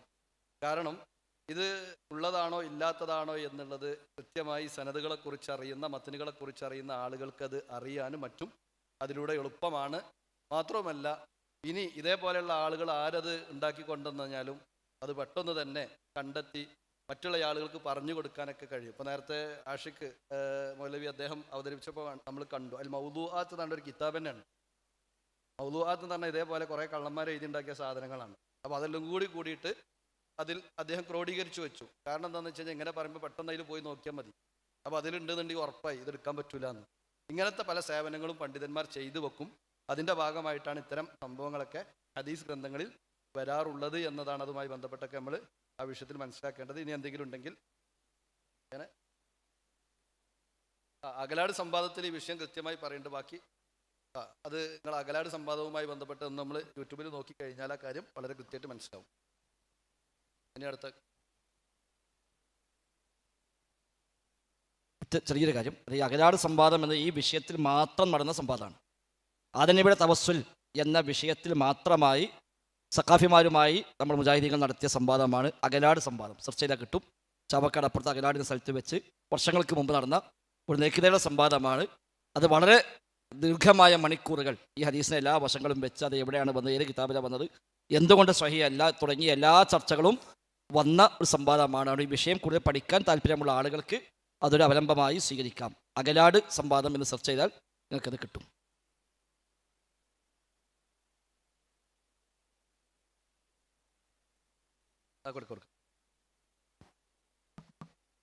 എൻ്റെ പേര് അർഷദ്, സ്ഥലം കീശ്ശേരി. അൽ ഇർഷാദ്, അൽ മുർഷിദ്, അൽ ഇത്തിഹാദ്, അൽ മനാർ, അൻസാരി മാസിക, ന്യൂ അൻസാരി മാസിക, നവപ്രഭ, ഈ പ്രസിദ്ധീകരണങ്ങളിൽ വന്ന നിരവധി ലേഖനങ്ങൾ, അതായത് ആദ്യകാലത്തെ മുജാഹിദിൻ്റെ പ്രസിദ്ധീകരണമാണ്. അതിൽ നിരവധി ലേഖനങ്ങൾ എന്ത് ചെയ്തിട്ടുണ്ട്? നബിദിനം കൊണ്ടാടണമെന്നും നബിദിനത്തിൽ സന്തോഷിക്കണമെന്നും പറഞ്ഞാണ് എന്ത് ചെയ്തിട്ടുണ്ട്, വന്നിട്ടുണ്ട്. അതിൽ വലിയ തെറ്റുമുണ്ടോ എന്നാണ് ചോദ്യം. ഈ വിഷയത്തിൽ ഇപ്പോഴത്തെ വിഷ്ണു വിഭാഗത്തിൻ്റെ നിലപാട് എന്താണ്? അതായത് ഈ ലേഖനങ്ങളിൽ എന്തെങ്കിലും തെറ്റുണ്ടോ ഇല്ലേ, ഇപ്പോഴത്തെ വിഷ്ണു മുജാഹിദിൻ്റെ നിലപാട് എന്താണെന്നുള്ളതാണ് എൻ്റെ ചോദ്യം. മറുപടി.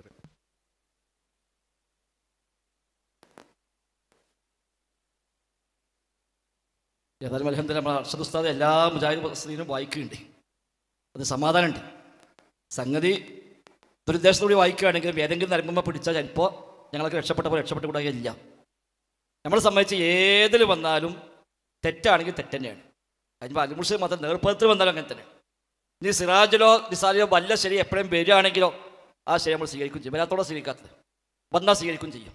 അപ്പം നമുക്കൊരു വ്യക്തിയോടോ പ്രസ്ഥാനത്തോടോ കൂട്ടായ്മയോടോ നേതാക്കന്മാരോടോ പ്രസിദ്ധീകരണത്തോടോ ഒന്നും അന്ധമായ അപ്രമാദിത്വമില്ല. പ്രമാണങ്ങളോട് യോജിക്കുന്നത് ആര് പറഞ്ഞാലും സ്വീകരിക്കും, അത്രയേ ഉള്ളൂ. അതിപ്പോൾ എവിടെ വന്നു പ്രമാണവിരുദ്ധമാണോ അത് ശരിയല്ല എന്ന് പറയും. അല്ല ഇറക്കിയ എല്ലാ പ്രസിദ്ധീകരണം കമ്പനി ഇതൊക്കെ അംഗീകരിക്കുക വെച്ചിട്ടുണ്ടെങ്കിലും മൊത്തത്തിൽ അംഗീകരിക്കും. എന്നാൽ അതിൽ ഒന്ന് അബദ്ധമാണെങ്കിലോ അത് അബദ്ധമെന്ന് പറയും, ഉറപ്പല്ലേ. ഞാൻ ഒരു ലക്കം സുന്നി വോയിസ് ലക്കം സുന്നി വോയിസിൽ ഒറ്റ ലക്കത്തിൽ 2 ലേഖനം കണ്ടു. ഒരേ മാസിക ഒരേ ലക്കത്തിൽ 2 ലേഖനം. ഒരു ലേഖനം ചെറിയ ജിഹാദിൽ നിന്ന് വലിയ ജിഹാദിലേക്ക് എന്നാണ് ഹെഡിങ്. ചെറിയ ജിഹാദിൽ നിന്ന് വലിയ ജിഹാദിലേക്ക്. ഒരു യുദ്ധം കഴിഞ്ഞ് വരുമ്പോൾ നബി തങ്ങൾ സ്വഹാബത്തോട് പറഞ്ഞു, നിങ്ങൾ ചെറിയ ജിഹാദിൽ നിന്ന് വലിയ ജിഹാദിലേക്കാണ് പോകുന്നത് എന്ന് നബി പറഞ്ഞു. അപ്പോൾ സ്വഹാബികൾ അത്ഭുതപ്പെട്ടു, നബി ഇനി ഏതാണ് ഇതിലും വലിയ ജിഹാദ്, അപ്പോൾ ശരീഅത്തുള്ള ജിഹാദാകുന്നു എന്ന് നബി പറഞ്ഞു എന്നാണ്. അതിന് ഹെഡിങ് അതാണ്, ചെറിയ ജിഹാദിൽ നിന്ന് വലിയ ജിഹാദിലേക്ക് എന്നാണ് ഹെഡിങ്ങിന്. എന്നിട്ട് ആ ഹദീസ് വെച്ചുകൊണ്ട് നല്ലൊരു ഫുൾ പേജ്, നല്ല ഒരു തസ്കിയത്തിൽ ഊന്നിയ നല്ലൊരു ലേഖനമാണ്. അതേ ലക്കത്തിൻ്റെ അവസാനത്തെ പേജ്, ഏറ്റവും ലാസ്റ്റ് ലേഖനം, അങ്ങനെ ഒരു ഹദീസ് ഇല്ല എന്നാണ് ഹെഡിങ്. ഏതാ ഹദീസ്? ഈ ഹദീസല്ലേ, ഈ ഹദീസ് കൊടുത്തേക്കാണ്. എന്നാൽ അങ്ങനെ ഹദീസ് ഇല്ല. ഒരു ലേഖനത്തിൽ ഈ ഹദീസ് പഠിപ്പിച്ചു. അതിൻ്റെ ഏറ്റവും അവസാനത്തെ ലേഖനത്തിൽ അങ്ങനെ ഹദീസ് ഇല്ല എന്ന് പറഞ്ഞിട്ട് ഇതേത് കൊടുത്ത ഇല്ലാത്തതാണ്, ഇത് പല ആളുകളും തെറ്റായിട്ട് ഉദ്ധരിക്കുന്നത് ശരിയല്ല, അവിടെ ആരും പെട്ടുപോകാൻ പാടില്ല എന്ന് പറഞ്ഞിട്ട് ഖലീൽ ബുഖാരി എഴുതിയിട്ടുണ്ട്. അതിപ്പോൾ ഒന്നിലാണ്. ഇപ്പോൾ ഒരുത്തപ്പോൾ ചോദിക്കുന്നതിൽ ഏതാപ്പോൾ അംഗീകരിച്ചാലോ, ആദ്യത്തെ അംഗീകരിക്കില്ല, രണ്ടാമത്തെ അംഗീകരിക്കും. അത് ശരിയല്ലേ? അങ്ങനെ ഹദീസ് ഇല്ലാന്ന് പറഞ്ഞതാണ് അംഗീകരിക്കുക, മറ്റംഗീകരിക്കേണ്ട കാര്യമില്ല. അപ്പം മാനുഷികമാണ്. ആര് എഴുതിയാലും ആര് പറഞ്ഞാലും ആര് പ്രസംഗിച്ചാലും അബദ്ധങ്ങൾ മനുഷ്യ സഹജമാണ്. തെറ്റില്ലാത്തത് അള്ളാന്റെ കിതാബിലും റസൂലുള്ളാഹിന്റെ സുന്നത്തിലും മാത്രമേ ഉള്ളൂ. അള്ളാന്റെ കിതാബിൽ തെറ്റില്ല, നബിതങ്ങളുടെ വചനങ്ങളിൽ തെറ്റില്ല. നബിതങ്ങൾ മഅ്സൂമാണ്. ഇത് രണ്ടും വഹയാണ്. അള്ളാന്റെ വഹയ് പ്രകാരമാണ് നബിതങ്ങൾ സംസാരിച്ചത്, അതിനപ്പുറം സംസാരിച്ചിട്ടില്ല. അതുകൊണ്ട് അള്ളാഹു പറഞ്ഞതിൽ റസൂൽ പറഞ്ഞതിൽ അബദ്ധങ്ങളില്ല. അല്ലാതെ ആര് പറഞ്ഞാലും അബദ്ധങ്ങൾ വന്നേക്കാം. ഇമാം ഷാഫി റഹിമഹുല്ലാഹ് പറഞ്ഞല്ലോ, അള്ളാന്റെ കിതാബല്ലാത്ത ഒരു കിതാബിലും തെറ്റ് വരാതിരിക്കാൻ പഠിച്ചോൻ സമ്മതിക്കൂല എന്നാണ്. കാരണം തെറ്റ് വരാതിരിക്കുക അള്ളാന്റെ പ്രത്യേകത. അള്ളാഹ്ക്ക് മാത്രമേ കമാലിയത്തുള്ളൂ, പൂർണ്ണതയുള്ളൂ. സൃഷ്ടികൾക്ക് പൂർണ്ണതയില്ല, സൃഷ്ടികൾക്ക് ഒരുപാട് പോരായ്മയുണ്ട്. അതുകൊണ്ട് തന്നെ ആര് എഴുതിയാലും ആര് പറഞ്ഞാലും അതിൽ അബദ്ധമാണോ അത് അബദ്ധമെന്ന് പറയണം. അതിൽ യാതൊരു പ്രശ്നമില്ല. അത് അൽമുർഷിദും അങ്ങനെ തന്നെയാണ്, അൽമുർഷാദും അങ്ങനെ തന്നെയാണ്. ഞാൻ അൻസാരി ആയാലും വേണ്ടില്ല, മുഹാജിർ ആയാലും വേണ്ടില്ല, അർഷദായാലും വേണ്ടില്ല. ആര് പറഞ്ഞാലും ശരി, അതിൽ അബദ്ധമുണ്ടെങ്കിൽ അബദ്ധം എന്ന് പറയും. അല്ല മുജാഹിദൊക്കെ പ്രസിദ്ധീകരണം സമീന വാത്വൈന എന്ന് പറഞ്ഞ് നിൽക്കണി. ഇപ്പം നമ്മളാരും വിസ്തംബാറ ഉണ്ടാക്കാൻ ആവശ്യമില്ലല്ലോ. നമ്മുടെ നിലപാട് അത് തന്നെയാണ്. പ്രമാണങ്ങളോട് യോജിക്കുമെങ്കിൽ സ്വീകരിക്കും, ഇല്ലെങ്കിൽ സ്വീകരിക്കും. അപ്പോൾ ഏത് ലക്കം എടുത്ത് നോക്കിയാലും ലേഖനങ്ങൾ മൊത്തം വായിച്ചു നോക്കുക. ഏതെങ്കിലും ചിലപ്പോൾ അഴീഫ് ഹദീസ് ഉണ്ടാവും, അത് അഴീഫെന്ന് പറയും. ചിലപ്പോൾ മൗദൂ ഹദീസ് അശ്രദ്ധ മൂലമോ അറിവില്ലായ്മ മൂലമോ ചിലപ്പോൾ കടന്നു കൂടിയിട്ടുണ്ടാവാം, അത് മൗദൂവാണ്, നിർമ്മിതമാണെന്ന് പറയും. ചിലത് സ്വഹിയാണ്, അർത്ഥം വെച്ച് തെറ്റിയിട്ടുണ്ട്, അപ്പോൾ അർത്ഥം അങ്ങനെയല്ല എന്ന് പറയും. അല്ല ഒക്കെ ക്ലിയറാണ്, ഓക്കെ അത് ക്ലിയറാണെന്ന് പറയും. പരിശോധിക്കാൻ ടീമുണ്ടാവും, എഴുത്തോടെ ബോർഡ് ഉണ്ടാവും, ഒരു പരിശോധിക്കും. ഒരു പരിശോധന പെട്ടോളന്നില്ല, ഒരു മനുഷ്യന്മാരല്ലേ, പരിശോധിക്കുന്ന ആളുകൾ മനുഷ്യന്മാരാണ്. അപ്പോൾ അതിൽ ശ്രദ്ധയിൽപ്പെട്ടില്ലെങ്കിലോ ഇത് അബദ്ധമാണ് എന്ന് നമുക്ക് പറയേണ്ടി വരും. അതാണ് ഇതിലുള്ള നിലപാട്. ബാക്കി ചോദിച്ചോളൂ.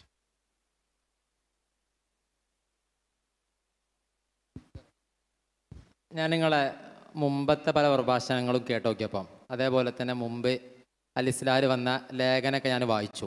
അപ്പം എനിക്ക് മനസ്സിലായ ഒരു കാര്യം, നിങ്ങൾ പല പ്രഭാഷണങ്ങളിലും ഈ ലേഖനത്തിലൊക്കെ ഇതിനെ ന്യായീകരിക്കുന്ന രൂപത്തിൽ ഉള്ള കാര്യങ്ങൾ പറയുകയുണ്ടായി. ഇപ്പം നിങ്ങൾ പറയണത് അത് തെറ്റാണെന്നാണ് പറയേണ്ടതെന്നാണ് നിങ്ങൾ പറയണത്. പക്ഷെ മുമ്പത്തെ പല സംവാദങ്ങളിലുണ്ട്, അതേപോലെ തന്നെ പല പ്രഭാഷണങ്ങൾ ഞാൻ കേട്ടിട്ടുണ്ട്. അതേപോലെ തന്നെ അൽ-ഇസ്ലാഹിൽ എന്ത് ചെയ്തിട്ടുണ്ട്, ഒരു ലേഖനം എഴുതിയിട്ടുണ്ട്.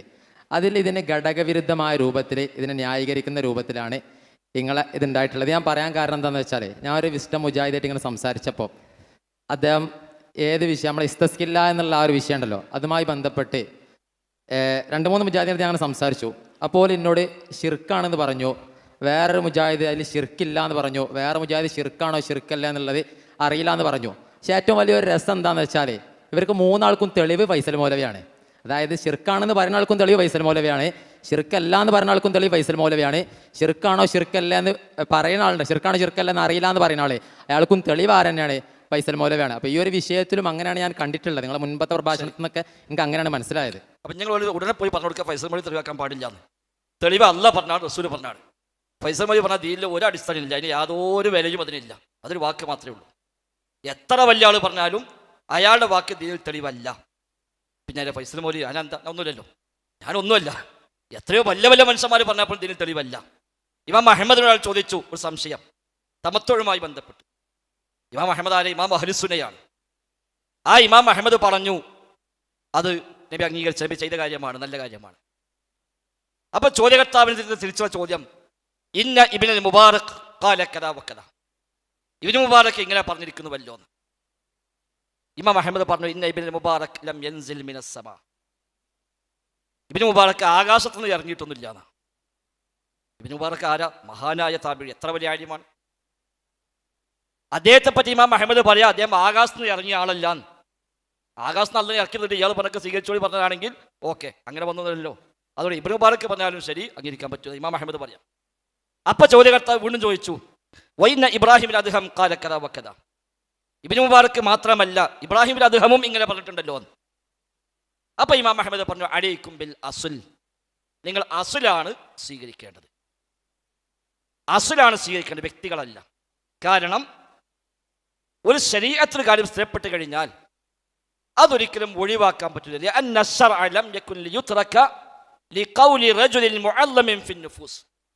വലിയ ബഹുമാനമുള്ള ഒരാളുടെ വാക്കിന് വേണ്ടി ശരീഅത്തിനെ ഒഴിവാക്കാൻ പറ്റില്ല, മതത്തിനെ ഒഴിവാക്കാൻ പറ്റില്ല. അയാളേക്കാൾ ബഹുമാനം ശർഇനാണ്, മതത്തിനാണ്. എത്ര വലിയ ആൾ പറഞ്ഞു അയാൾ വലിയ ആളായത് എന്തുകൊണ്ടാണ്? ദീന് സേവനം ചെയ്തപ്പോഴാണ്. അയാളെ കൊണ്ട് ദീന് വലുതായിട്ടില്ല, ദീനെ കൊണ്ട് അയാൾ വലുതായതാണ്. ദീൻ അല്ല ഇറക്കി, അല്ലയോ അക്മൽ തലക്കും ദീനക്കും, അത് അത്രേ ഉള്ളൂ. ആ ദീന് സേവനം ചെയ്താൽ നമുക്കതിന് കയ്യിലുണ്ടാവും. നമ്മളെ കൊണ്ട് ദീന് വലുതാവോ? ഇല്ല, അത് അല്ല വലുതാക്കിയ വലിപ്പനുണ്ട്, അത് അല്ല സംരക്ഷിക്കും ചെയ്യും. അത് സേവനം ചെയ്താൽ നമുക്ക് ലാഭം. അപ്പൊ ഒരു വലിയ ആളൊരു വാക്കുണ്ട്, ദീനിൽ മറ്റൊന്നുണ്ട്, അയാൾ പറഞ്ഞു കഴിഞ്ഞപ്പോൾ എന്താ കാട്ടുക? ഒന്നും കാട്ടാതെ അയാളോട് പറയാം, അത് സ്വീകാര്യമല്ല. അതുകൊണ്ടല്ലേ ഇമാം ഷാഫി അസ്ലാത്ത് ഹുമൈൻ സുബൈക്ക് വാങ്ങുക പറയണ്ടെന്ന് പറഞ്ഞിട്ട് വാങ്ങി കൊടുക്കുന്നുണ്ടല്ലോ. എന്താ കാരണം? സുബൈഹിയുടെ ബാങ്കിൽ അസ്ലാത്ത് ഹുമൈൻ പറഞ്ഞ് ഞാൻ ഇഷ്ടപ്പെടുന്നില്ല എന്ന് ഇമാം ഷാഫി പറഞ്ഞിട്ടും APK പള്ളിക്കൊക്കെ പറയുന്നുണ്ട്. കാരണം എന്താ? ഇമാം ഷാഫി ആ പറഞ്ഞത് ശരിയല്ല, ഇമാം ഷാഫി അപ്പറഞ്ഞത് ശരിയല്ല, ഹദീസിനോട് യോജിക്കുന്നില്ല, നമ്മൾ സ്വീകരിച്ചു. ഇമാം മാലിക് പറഞ്ഞു ശവ്വാൽ 6 നോമ്പ് എനിക്ക് ഇഷ്ടമില്ല, ബിദ്അത്താകുമെന്ന് ഞാൻ ഭയപ്പെടുന്നു, ഇമാം മാലിക് പറഞ്ഞു. പക്ഷെ നമ്മളാരും സ്വീകരിച്ചിട്ടില്ല, അത് സുന്നത്താണ്, ഹദീസിനോട് സ്ഥിരപ്പെട്ടു. മരിച്ചാക്ക് നോമ്പ് ബാക്കിയുണ്ടെങ്കിൽ അയാളുടെ വലിയ നോമ്പ് നോറ്റ് വിട്ടാം എന്ന മസലയിൽ ഇമാം ഷാഫി റഹ്മത്തുള്ളാഹി ആദ്യം പറഞ്ഞു ആ ഹദീസ് സ്വഹീഹല്ല, അവിടെ നോമ്പ് നോറ്റ് വിട്ടാൻ പറ്റൂല. പിന്നെ ഇമാം ഷാഫി പറഞ്ഞു ആ ഹദീസ് സ്വഹീഹാണ്, നോമ്പ് നോറ്റ് വിട്ടാൻ പറ്റും. അവസാന കാലത്ത് ഇമാം ഷാഫി പിന്നെയും പറഞ്ഞു അല്ല സ്വഹീഹല്ല, നോറ്റ് വിട്ടാൻ പറ്റൂല. 3 അഭിപ്രായം ഇമാം ഷാഫിക്ക്. രണ്ടാമത്തെ അഭിപ്രായം ശരി, ഒന്നാമത്തെ ശരിയല്ല, മൂന്നാമത്തെ ശരിയല്ല, രണ്ടാമത്തെ ശരി. അപ്പോൾ ഒന്നാമത്തെ ഇമാം ഷാഫിക്ക് ഒരു കൂലിട്ടും, രണ്ടാമത്തെ 2 കൂലിട്ടും, മൂന്നാമത്തിൽ 1 കൂലിട്ടും, ഇമാം ഷാഫി 4 കൂലിട്ടും. ഇമാം ഷാഫി മോശക്കാരനല്ല. അപ്പോൾ ഈ ഒരു വിസ്ത മുജാഹിദ് അങ്ങനെ പറയില്ല, ഫൈസൽ മൊഴി തെളിയാന്ന് പറയില്ല. നിങ്ങളെപ്പോലെ തന്നെ മറുപടി ഇല്ല, അല്ല വിസ്ത മുജാഹിദും പറയില്ല, അത് സംശയമൊന്നുമില്ല നമുക്കായിരിക്കും. വിസ്ത മുജാഹിദ് സംബന്ധിച്ച് അല്ലാഹ് പറഞ്ഞു, റസൂൽ പറഞ്ഞു, സലഫിൻ്റെ മനഹജിലുണ്ടോ ഖലാസ്, അതിനപ്പുറത്ത് ഫൈസൽ മൊഴി പറഞ്ഞാൽ പോയി കൊടുത്ത് കയറി, അത്രേ ഉണ്ടാവുള്ളൂ. അതാ വിസ്ത മുജാഹിദ്. അല്ലാതെ ഇവിടെ ആര് പറഞ്ഞാലും അവിടെ സമീന വാസ്തവനെ പറഞ്ഞ ആളെ കിട്ടൂല, അത് കിട്ടുന്ന മുജാഹിദ് വേറെയാണ്, ഇതല്ല, അത് വേറെ മുജാഹിദുണ്ട്. അത് സർക്കാർ വന്നാൽ പിന്നെ അപ്പുറത്തേക്കില്ല, മേലിൽ ഓടിട്ടിന് അപ്പുറത്തേക്കില്ല, അത് എന്തും മാറ്റിക്കോളും, ഇവിടെ ഉണ്ടാവില്ല.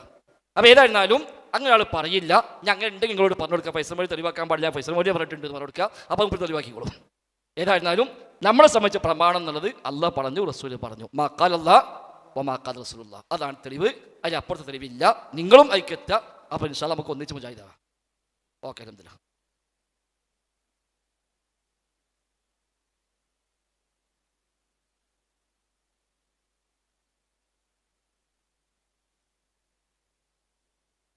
അസ്സലാമു അലൈക്കും വറഹ്മത്തുള്ളാഹി ബിസ്മില്ലാഹിർ അൽഹംദുലില്ലാഹ്.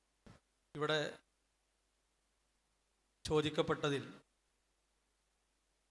പ്രത്യേകിച്ച് നിഴലിച്ചു നിൽക്കുന്നൊരു കാര്യം, മുജാഹിദ് പ്രസ്ഥാനത്തിൻ്റെ നിലപാടുകളിൽ ഒരു വ്യക്തത വരാത്ത അവസ്ഥ ഈ വിഷയത്തിൽ ഉണ്ടാകാറുണ്ട് എന്നതാണ്.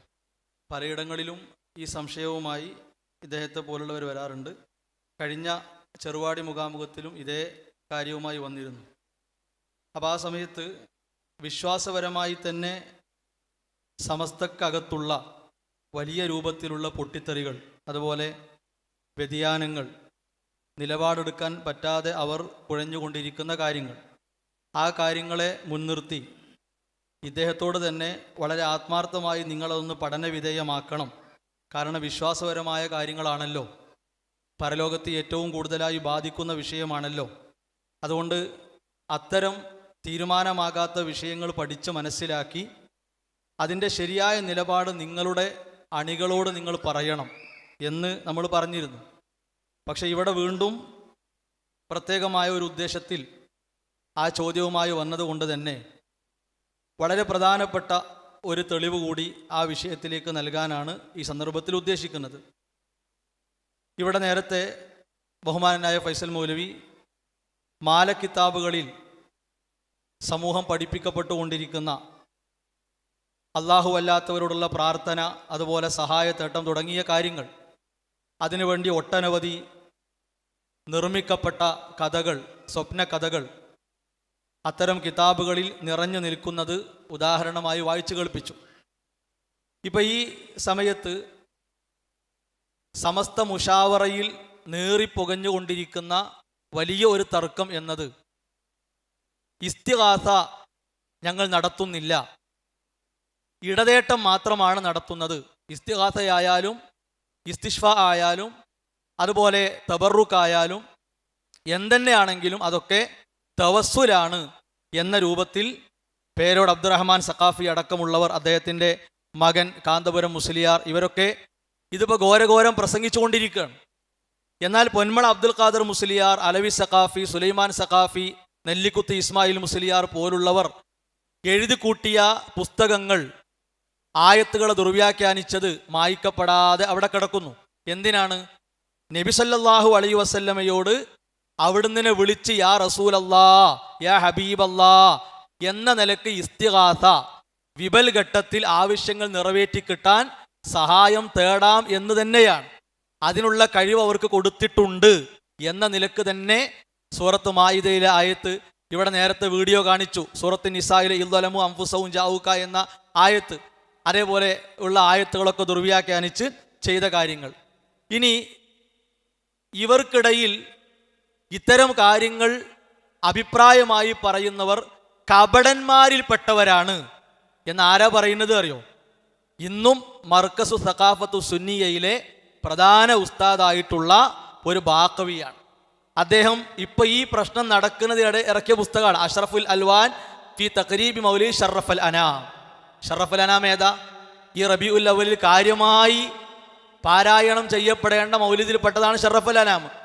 ഇതിൽ 161 പേജ് മുതൽ നീണ്ട ചർച്ചയാണ്. ഇസ്തിഗാസയും തവസ്സുലും ഒന്നാണോ, ഒന്നാക്കാൻ പറ്റൂലേ, രണ്ടാക്കി പറയണോ, ആ നിലക്കുള്ള ചർച്ചയാണ്. അതിൻ്റെ മുമ്പ് 125 പേജിൽ ഇതിൽ പറഞ്ഞ ചില വരികളുണ്ട്. എന്താണ് ആ വരി? ഇന്നത്തെ കാലത്ത് ഫൽ ഇസ്തിഗാസ ആദത്തുൻ ജാരിയ ബൈന സലഫ്, സമസ്ത ഇവിടെ പഠിപ്പിക്കുന്ന അല്ലെങ്കിൽ പഠിപ്പിച്ചു വന്ന കൊടുത്ത കഴിവ് പ്രകാരമുള്ള ഇസ്തിഗാസ മാല കിതാബുകളിലും മൗലിദ് കിതാബുകളിലും വകകളിലും ഏടുകളിലൊക്കെ നിറഞ്ഞു കിടക്കുന്ന ഈ കാര്യം, ഇതൊക്കെ സലഫിൽ അഥവാ പൂർവികരിൽ ഉണ്ടായിരുന്നത്രേ. ലാ കമാ യഫ്ഹമു ബഅദുൻ നാസ് ഫി സമാനിൽ ഹാദിർ, ഇന്നത്തെ കാലത്ത് ചില ആളുകൾ മനസ്സിലാക്കുന്ന പോലെയല്ല. എന്താ മനസ്സിലാക്കൽ? അവരിലുണ്ട് യഖൂലൂന ലാ അഖൂമു ബിൽ ഇസ്തിഗാസ ബൽ നതവസ്സൽ, ഇസ്തിഗാസ നടത്തൂല, തവസ്സുലേ നടത്തുള്ളൂ. ഫഹുവ മിൻ ഉലമാഇൽ മുനാഫിഖീന വൻസിന്ദീഖീന, അവരാരിൽപ്പെട്ടവരാ? കപടന്മാരിലും വേണ്ട സിന്ദീഖീങ്ങളിൽ പെട്ടതാണ്. ആര്? കാന്തപുരം മുസ്ലിയാരുടെ പ്രധാന സ്ഥാപനം മർക്കസിലെ ഉസ്താദ്. ഈ പുസ്തകം ഇന്നും പിൻവലിച്ചിട്ടില്ല, ഇനി പിൻവലിക്കുമെന്ന് അറിയില്ല. ഇപ്പം അച്ചടിക്കണില്ല, ഇത് PDF നമ്മൾ എടുത്താണ്. എന്തായാലും ഇയാൾ ഇറക്കിയ വേറെ മുദബ്ബിർ ലാലുമായി ബന്ധപ്പെട്ട പുസ്തകം തരുന്നില്ല, അത് ഔട്ടാക്കി.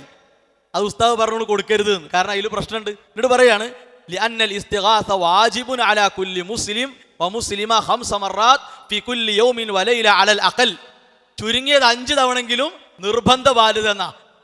മരിച്ചവരെ വിളിച്ചുകൊണ്ട് തേടലേ, ഇത് പാടില്ല എന്ന് മുഷാവറയിൽ പുകഞ്ഞ ചർച്ചയാണ്. അപ്പം എന്താ ചെയ്യുക? അപ്പം ഇതൊക്കെ ഒന്ന് തീരുമാനമാക്കിയിട്ട് മതി. അൽമനാറും ഇനി ഏതൊക്കെ അൻസാരി ആകട്ടെ, ഏത് സാധനമാകട്ടെ, അതിക്ക് പോകൽ. ഇത് നസീഹത്തോണ്ട് പറയാണ്.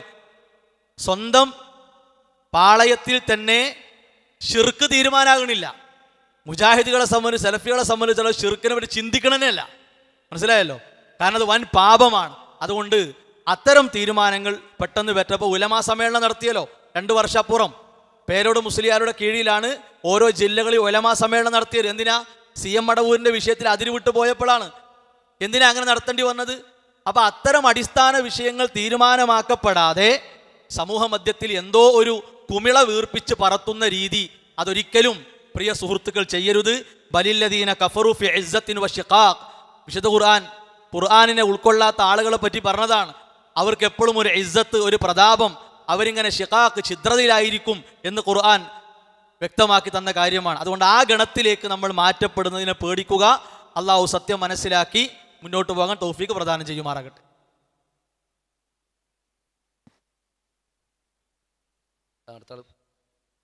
അടുത്താൾക്ക് ചോദിക്കാം.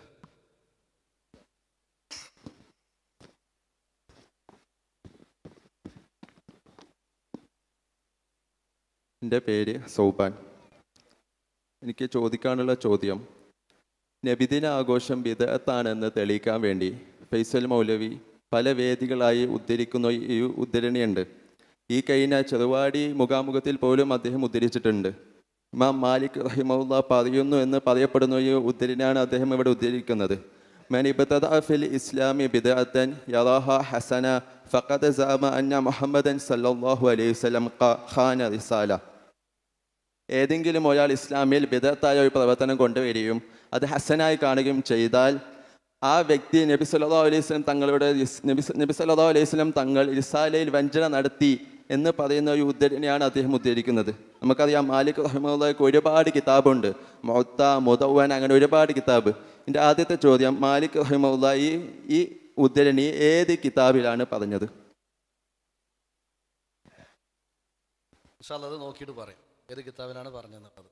അപ്പോൾ അടുത്ത ചോദ്യം ചോദിക്കുക, നോക്കട്ടെ, നോക്കിയിട്ട് പറയാം. നമ്മൾ ആദ്യം പറഞ്ഞിട്ടുള്ളതാണ് എന്ത്, അറിയാത്തത് അറിയില്ല, നോക്കി പറയാന്നുള്ളത് നോക്കി പറയാമെന്ന് പറഞ്ഞു. ആ ചോദ്യത്തിന് മറുപടി പറഞ്ഞിട്ട് അടുത്ത ചോദ്യം ചോദിക്കാം. ഒന്ന് അടുത്താ കൊടുക്കി, നമ്മൾ മൂപ്പർക്കുള്ള അടുത്ത ചോദ്യത്തിനുള്ള അവസരം കൊടുക്കും.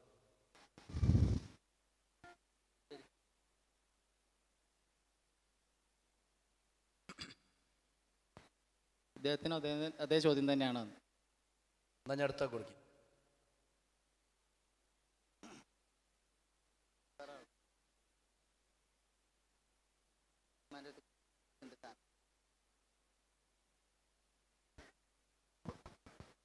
അസ്സലാമു അലൈക്കും വറഹ്മത്തുള്ളാഹി.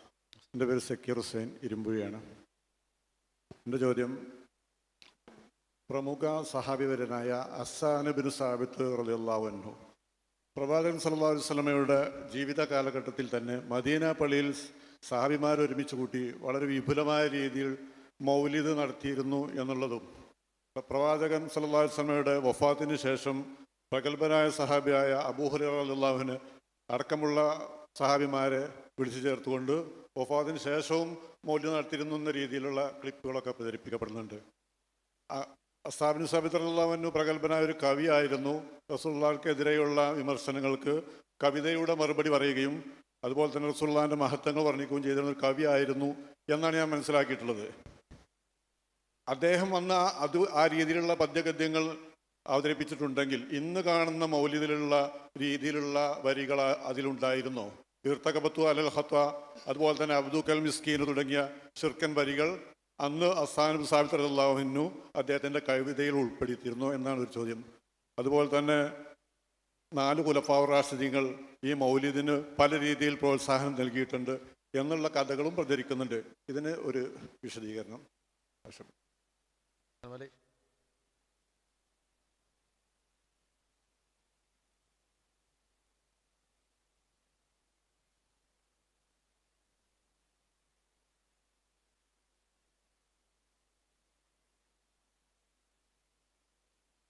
ഹസ്സാൻ ബിൻ സാബിത്ത് എന്ന പ്രഗത്ഭനായ സ്വഹാബി, അദ്ദേഹം നബിതങ്ങളെ പ്രശംസിച്ചുകൊണ്ട് കവിതകൾ ചൊല്ലിയിട്ടുണ്ട്. 4 ഖലീഫമാർ മാത്രമല്ല, സ്വഹാബിമാർ പലരും പല സന്ദർഭങ്ങളിൽ നബിയെ പ്രശംസിച്ച വചനങ്ങൾ കവിതയായും അല്ലാതെയുമൊക്കെ നമുക്ക് കാണാൻ സാധിക്കും. നമ്മളും അതിപ്പോഴും ചെയ്തുകൊണ്ടിരിക്കുന്നുമുണ്ട്. അതൊന്നും നമ്മുടെ നാട്ടിൽ ഇന്ന് ചർച്ചയുള്ള നബിദിനവുമായി ഒരു നിലക്കും ബന്ധമുള്ള കാര്യങ്ങളല്ല. ഹസ്സാൻ ബിൻ സാബിത്ത് അറിയപ്പെട്ട കവിയാണ്. അദ്ദേഹത്തിൻ്റെ കവിത ഇസ്ലാമിന് വേണ്ടി അദ്ദേഹം ഉപയോഗപ്പെടുത്തി. ഇസ്ലാമിലെ ശത്രുക്കൾ നബിയെ ആക്ഷേപിച്ചുകൊണ്ട് കവിതകൾ ചൊല്ലും. അന്നത്തെ കാലത്ത് കവിത വലിയൊരു ആയുധമാണ്.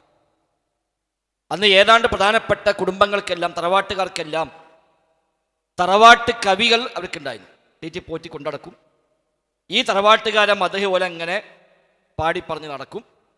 മറ്റേ തറവാട്ടുകാരെ താഴ്ത്താൻ വേണ്ടിയും ഇവരെ ഉപയോഗിക്കും. പരസ്പരം വൈരാഗ്യമുള്ള തറവാട്ടുകാർ തമ്മിലൊക്കെ മറ്റേ തറവാട്ടിനെ പറ്റി ഇവരെ കൊണ്ട് 4 പാട്ടാണ് പാടിപ്പിച്ചാൽ മതി. അത് നാട് മൊത്തം പ്രചരിക്കും. അതോടെ തലമുറകൾ വരെ തലപൊക്കാൻ പറ്റാതായി മാറും ചില തറവാട്ടുകാരൊക്കെ. അവിടെ കവികളെ വലിയ പേടിയാണ്, സാഹിറുമാരെയും വലിയ പേടിയാണ്. അപ്പം കവികൾക്ക് അന്ന് വലിയ സുഖം, അവർക്ക് ഇങ്ങനെ ഫ്രീ ആയിട്ട് ഇങ്ങനെ ജീവിച്ചു പോകാം, അധ്വാനിക്കൊന്നും വേണ്ട. അങ്ങനെ ഇസ്ലാമിനെതിരായി, നബിക്കെതിരായി പല കവികളെയും കൊണ്ട് മക്കയിലെ മുസ്ലിക്കീങ്ങൾ കവിതകൾ ചൊല്ലിക്കുക, നബിയെ ആക്ഷേപിച്ചുകൊണ്ട്. അപ്പം നബി ഹസ്സാനോട് പറയും, ഹസ്സാൻ മറുപടി കൊടുക്കുക. അപ്പം അവരെ കവിതക്ക് അതേ നാണയത്തിൽ തന്നെ അദ്ദേഹം മറുപടി കൊടുക്കുമായിരുന്നു. ഒരു ഇങ്ങോട്ട് എന്താണോ വിമർശനമായി പറഞ്ഞത്, ആ വിമർശനത്തെ കവിതയിലൂടെ തന്നെ അങ്ങോട്ട് ആക്ഷേപിച്ചുകൊണ്ട് അതിന് മുനയൊടിക്കുന്ന രൂപത്തിലുള്ള പദപ്രയോഗങ്ങൾ, നബിയുടെ മഹത്വത്തെ ഉദ്ഘോഷിക്കുന്ന പദപ്രയോഗങ്ങൾ എല്ലാം അദ്ദേഹം നടത്തിയിരുന്നു. അത് ഹസ്സാൻ ബിൻ സാബിത്ത് മാത്രമല്ല, പല സ്വഹാബിമാരും. അലി ബിൻ അബി ത്വാലിബ് റളിയല്ലാഹു അറിയപ്പെട്ട കവിയാണ്, സാഹിത്യകാരനാണ്, കവിയാണ്, എഴുത്തുകാരനാണ്, പ്രഭാഷകനാണ്. അദ്ദേഹത്തിൻ്റെ കവിതകൾ പ്രസിദ്ധമാണ്. ദീവാനു അലി എന്ന പേരിൽ അലി ബിൻ അബി ത്വാലിബിൻ്റെ കവിതാ സമാഹാരം നമുക്കിപ്പോഴും ലഭ്യമാണ്. അതിലൊക്കെ നബിതങ്ങളെ പറ്റി പറഞ്ഞൊരുപാട് കവിതകൾ കാണാം. താബിഈങ്ങളുണ്ട്, തമിഴ് താബിഈകളുണ്ട്, പല കാലങ്ങളിലും അങ്ങനെ ഉണ്ടായിട്ടുണ്ട്. അതൊന്നും റബീഉൽ അവ്വലിലല്ല, നബി ജനിച്ചതുമായി ബന്ധപ്പെട്ടല്ല, അതിന് പേരിൽ സംഘടിപ്പിച്ചതല്ല. ആ നിലക്കുള്ള ഒരു ബന്ധവും അതുമായിട്ടൊന്നുമില്ല. ഒന്നുകിൽ ആക്ഷേപം വരുമ്പോൾ ആ ആക്ഷേപത്തിന് ഗണ്ണിക്കുന്നു, അല്ലെങ്കിൽ മേന്മകൾ പറയേണ്ട ഒരു ഘട്ടം വരുമ്പോൾ ആ മേന്മകൾ അവിടെ പറയുന്നു. അത് നമുക്കും മാതൃകയാണ്. നബിയെ ആക്ഷേപിക്കുന്ന എന്ത് വേദി ഇവിടെ വന്നോ അതിനെ ഗണ്ണിക്കണം, നമ്മൾ ചെയ്യാറുണ്ട്. നബിയെ ചോദ്യം ചെയ്യുന്ന ഒരു പോസ്റ്റ് സോഷ്യൽ മീഡിയയിൽ വന്നാൽ നബിയുടെ മഹത്വം പറയുന്ന 100 പോസ്റ്റുകൾ അത് താഴെ കൊണ്ടേ ഇടും. അതെന്താ? അത് ഈ മാതൃകയാണ്. നബിയെ ആക്ഷേപിച്ച ഒരു ലേഖനം വന്നാൽ ഒരുപാട് ലേഖനങ്ങളും പുസ്തകങ്ങളും നബിയുടെ മഹത്വങ്ങൾ ഉദ്ഘോഷിക്കുന്നതായി അപ്പോഴേക്ക് രചിക്കപ്പെടും. നബിയെ ആക്ഷേപിച്ച ഒരു പ്രസംഗം സംഘടിപ്പിച്ചാൽ സമാനമായി തിരിച്ചു പ്രസംഗം വെച്ച് നബിയുടെ മഹത്വങ്ങളെ അവിടെ പറഞ്ഞു കൊടുക്കും. നബിയെ അറിയുക, പ്രവാചകനെ അറിയുക എന്നൊക്കെ പേരിൽ എത്രയെത്ര ക്യാമ്പയിനുകൾ പോലും മുജാഹിദ് പ്രസ്ഥാനമൊക്കെ സംഘടിപ്പിച്ചു പോയി. അത് ആ മാതൃകയാണ്. അതാണ് നമുക്കതിലുള്ള പാഠം, അല്ലാതെ അവരാരും അതല്ല. പിന്നെ ഈ മൗലിദിൻ്റെ പേരിലേക്ക് ചാർത്തിക്കൊണ്ട് അബൂബക്കർ സിദ്ദീഖ് പറഞ്ഞു, ഉമർ ഖത്താബ് പറഞ്ഞു, ഉസ്മാൻ അഫ്ഫാൻ പറഞ്ഞു, അലി ബിൻ അബി ത്വാലിബ് പറഞ്ഞു, അതേപോലെ പിന്നെ താബിഈങ്ങളുടെ പേരിൽ ഹസൻ ബസ്രി പറഞ്ഞു, ഇബ്രാഹിം നഖഈ പറഞ്ഞു എന്നൊക്കെ പറഞ്ഞുകൊണ്ട് കുറേ കള്ളക്കഥകൾ പ്രചരിപ്പിക്കപ്പെടുന്നുണ്ട്. മൗലിദ് കഴിച്ചാലുള്ള നേട്ടം സിദ്ദീഖ് റളിയല്ലാഹു പറഞ്ഞിരിക്കുന്നു, ഉമർ ഖത്താബ് പറഞ്ഞിരിക്കുന്നു, ഉസ്മാൻ അഫ്ഫാൻ പറഞ്ഞിരിക്കുന്നു എന്ന് പറഞ്ഞുകൊണ്ട് അവരൊക്കെ മൗലിദിൻ്റെ നേട്ടങ്ങൾ പറഞ്ഞതായി കുറേ കള്ളക്കഥകൾ, ഒരു അടിസ്ഥാനവുമില്ലാത്ത, എവിടുന്ന് കിട്ടി എന്നറിയാത്ത, ഒരു രേഖയുമില്ലാത്ത കുറേ കഥകൾ അത് പ്രചരിപ്പിക്കപ്പെട്ടിട്ടുണ്ട്. അതൊക്കെ വളരെ അടുത്ത കാലങ്ങളിലായി ആരൊക്കെയോ വ്യാജമായി ഉണ്ടാക്കി ചില കിതാബിലേക്ക് ചേർത്തി, വ്യാജ കിതാബ് പോലും ഉണ്ടാക്കി പ്രചരിപ്പിച്ച കഥകളാണ് അത്തരം കഥകൾ. അൻ-നിഅ്മത്തുൽ കുബ്ര അൽ ആലം എന്ന പേരിൽ കിതാബ് ആരോ ഉണ്ടാക്കി കൊടുത്താണ്. നമ്മുടെ കൊടുവള്ളി മുഖാമുഖത്തിൽ കാരന്തൂർ മർക്കസിൽ നിന്ന് ഒരു മുസ്ലിയാർ വന്നു, ഈ കിതാബിലുണ്ട് പറഞ്ഞിട്ട്. നമ്മൾ അയാൾക്ക് 6 മാസം സമയം കൊടുത്തു. ഏതാണ്ട് 6 കൊല്ലം കഴിഞ്ഞു, പിന്നെ ഒപ്പം വന്നിട്ടില്ല. ഇപ്പം നമ്മൾ ലാസ്റ്റ് പേരോട് മുസ്ലിയാർ പറഞ്ഞിട്ടു അങ്ങനെ കിതാബിനല്ല, അത് വ്യാജാണ് എന്ന്.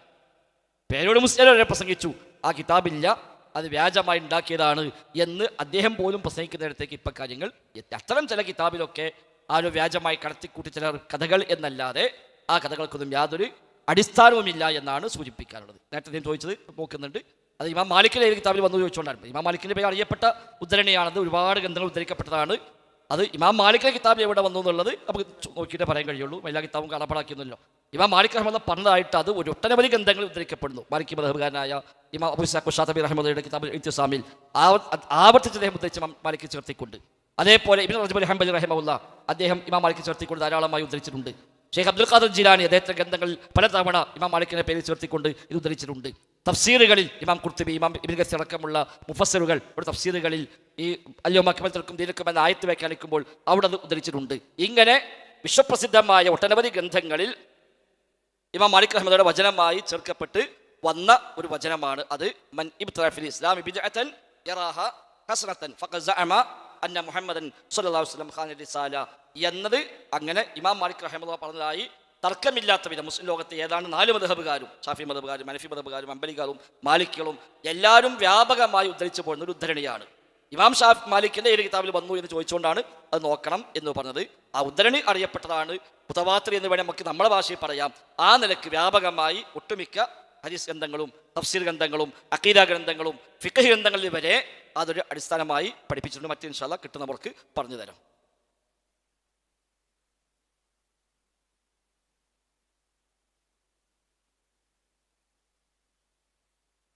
ഇനി അടുത്താക്ക് ചോദിക്കാം.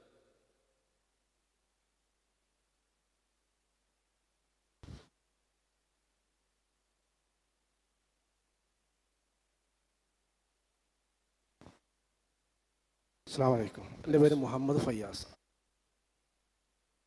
ആരും വരാത്തോണ്ട് ഒരു ചോദ്യമാണ്. ഇപ്പോൾ മൗലിദ്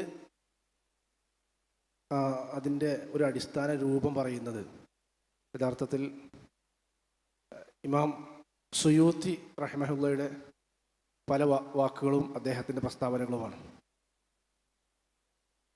ഹദീസിനും ഉസൂൽ ഹദീസിനും ഫിഖ്ഹിനും ഒക്കെ ഒരുപാട് സേവനങ്ങൾ ചെയ്ത ആ മഹാപണ്ഡിതൻ ശക്തമായി അതിനെ ന്യായീകരിക്കുകയും അതേസമയം ഇസ്ലാമിൻ്റെ എല്ലാ ഫന്നുകളിലും ഗ്രന്ഥങ്ങളും ഇൽമും ഒക്കെയുള്ള മഹാനായ ഇബ്നു തൈമിയ്യ പോലുള്ള പണ്ഡിതന്മാർ അതിനെ ശക്തമായി എതിർക്കുകയും ചെയ്യുന്നു.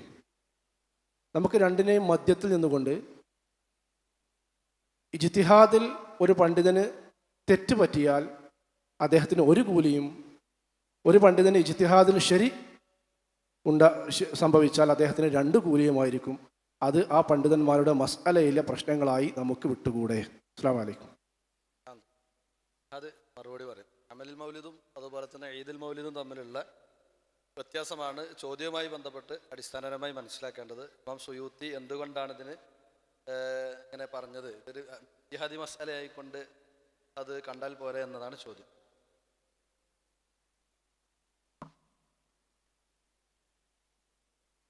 ഉത്തരത്തിലേക്ക് പോകും മുമ്പ് നേരത്തെ സഹോദരൻ ചോദിച്ച വിഷയത്തിൽ ഇമാം മാലിക് റഹിമഹുല്ലാഹ് പറഞ്ഞത് കേട്ട് അദ്ദേഹത്തെ ശിഷ്യൻ ഉദ്ധരിക്കുകയും ശിഷ്യനിൽ നിന്ന് ശിഷ്യൻ ഉദ്ധരിക്കുകയും ചെയ്തുകൊണ്ട് സനദോടുകൂടി ഉദ്ധരിക്കപ്പെട്ടു വന്ന വചനമായിട്ടാണ് നമുക്കത് കാണാൻ സാധിച്ചത്. ഇബ്നു ഹസ്ം റഹിമഹുല്ലാഹ് അദ്ദേഹത്തിൻ്റെ അൽ ഇഹ്കാം ഫി ഉസൂലുൽ അഹ്കാം എന്ന ഗ്രന്ഥത്തിൽ ആ സനദോടുകൂടി അദ്ദേഹം അത് റിപ്പോർട്ട് ചെയ്യുന്നുണ്ട്. അദ്ദേഹം പറയുന്നു, ഖാല ഹദ്ദസനാ അഹ്മദ് ഇബ്നു ഉമർ ഇബ്നു അനസ് ഖാല അഖ്ബറനാ അൽ ഹുസൈൻ ഇബ്നു യഅഖൂബ് ഖാല അഖ്ബറനാ സഈദ് ഇബ്നു ഫഹ്ലൂൻ قال أخبرنا يونس ابن يحيى المفامي قال أخبرنا عبد المالك ابن حبيب قال أخبرني ابن الماجشون. ابن الماجشون ഇമാം മാലിക്കിന്റെ ശിഷ്യനാണ്.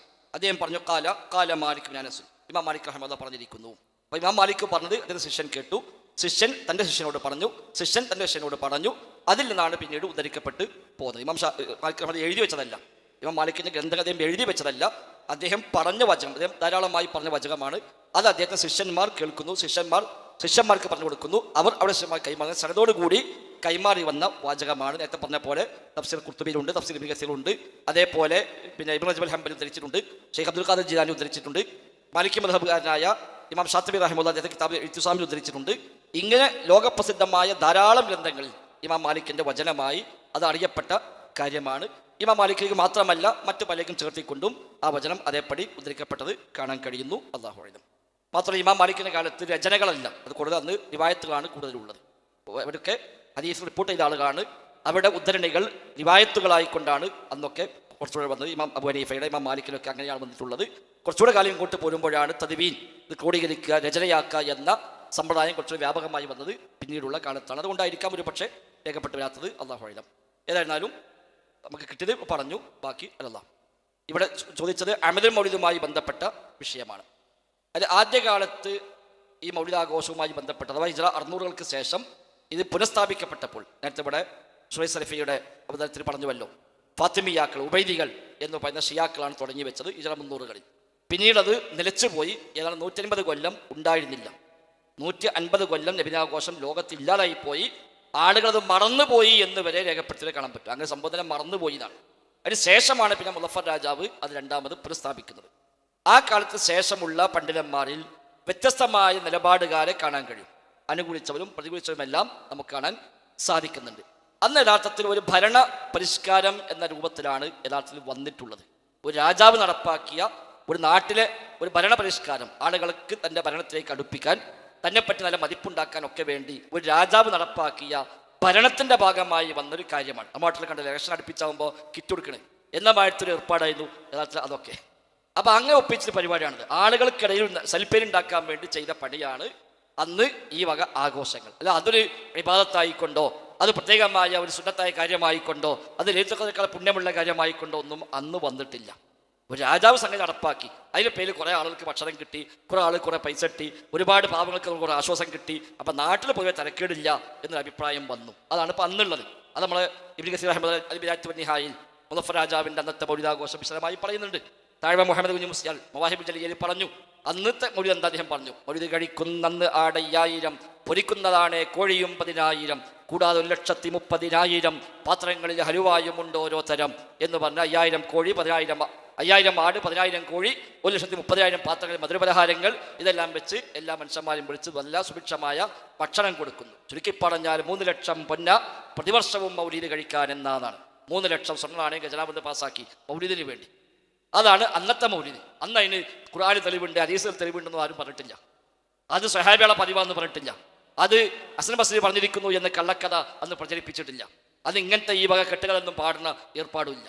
അന്ന് നബിയുടെ ഒരു ചരിത്രം പറയാൻ വേണ്ടി ഇബ്നു ദഹിയ ഒരു കിതാബ് ഉണ്ടാക്കി കൊടുത്തു. അതന്നാകുള്ളത് ഷെയ്ഖ് ഇബ്നു ദഹിയ മൗലിദ് ഒന്ന് രചിക്കലായി രാജാവിനത് കണ്ടേറ്റവും സന്തോഷമായി സമ്മാനമായി 1000 നൽകുന്നതായി എന്നുള്ളത് ഇബ്നു കസീർ താൻ പറയുന്നതായി. അത് ഇബ്നു ദഹിയ എന്ന് പറയുന്ന ആൾ ഒരു നബിൻ്റെ ജന്മവുമായി ബന്ധപ്പെട്ട ചരിത്രക്കപ്പട ക്രോഡീകരിച്ചു കൊടുത്തു. എന്നാൽ ഇതാണ് വായിച്ചോളി. അപ്പം രാജാവിനൊരു സന്തോഷമായി, മൂപ്പർക്ക് 1000 സ്വർണ്ണനാണയം സമ്മാനം കിട്ടി. ഇതാണ് ഇപ്പം അന്നത്തെ ഏർപ്പാട്. അപ്പോൾ സ്വാഭാവികമായിട്ടും അതേക്കുറിച്ച് വ്യത്യസ്തമായ ചർച്ചകൾ വന്നു. അത് നല്ല വിദ്യാർത്ഥികൾ ചിലർ പറഞ്ഞു, അല്ല പറ്റൂല എന്ന് പറഞ്ഞു. 2-3 അഭിപ്രായങ്ങൾ അക്കാലത്തുണ്ടായി. അന്നൊരിക്കലും ഇന്നത്തെ രൂപത്തിലുള്ള ഒരു അമലാക്കി ഇബാദത്താക്കി അതിനെ മാറ്റിയിട്ടില്ല.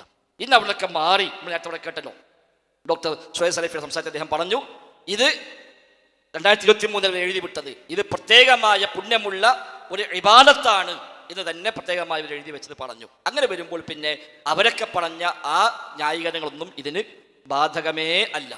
ഇമാം സുയൂത്തി പറഞ്ഞതാവട്ടെ, ഇനി അല്ലാത്തവർ പറഞ്ഞതാവട്ടെ, ആര് പറഞ്ഞ ഏതെങ്കിലും പദപ്രയോഗം എടുത്തുകൊണ്ട് ഇതിലേക്ക് കൊണ്ടുവരാൻ പറ്റില്ല. കാരണം എന്താണ്, അന്നുള്ളതേ അല്ല ഇത് നടക്കുന്നത്. അത് വേറെ ഇത് വേറെ. അതെടുത്തുകൊണ്ട് അത് ഇവിടുത്തെ ഈ കാട്ടിക്കൂട്ടലൊക്കെ ഇവിടെ തെളിവാക്കിയിട്ട് ഈ മൗലിദ് ആഘോഷിക്കാൻ ഇമാം സുയൂത്തിയാണ് തെളിവ്, അല്ലെങ്കിൽ പിന്നെ ഇമാം ഇബ്നു ഹാജാണ് തെളിവ് എന്ന് പറഞ്ഞാൽ അതൊന്നും അത് തെളിവാക്കാൻ പറ്റിയതല്ല എന്നാണ് അതുമായി ബന്ധപ്പെട്ട് സൂചിപ്പിക്കാനുള്ളത്. അല്ലാഹു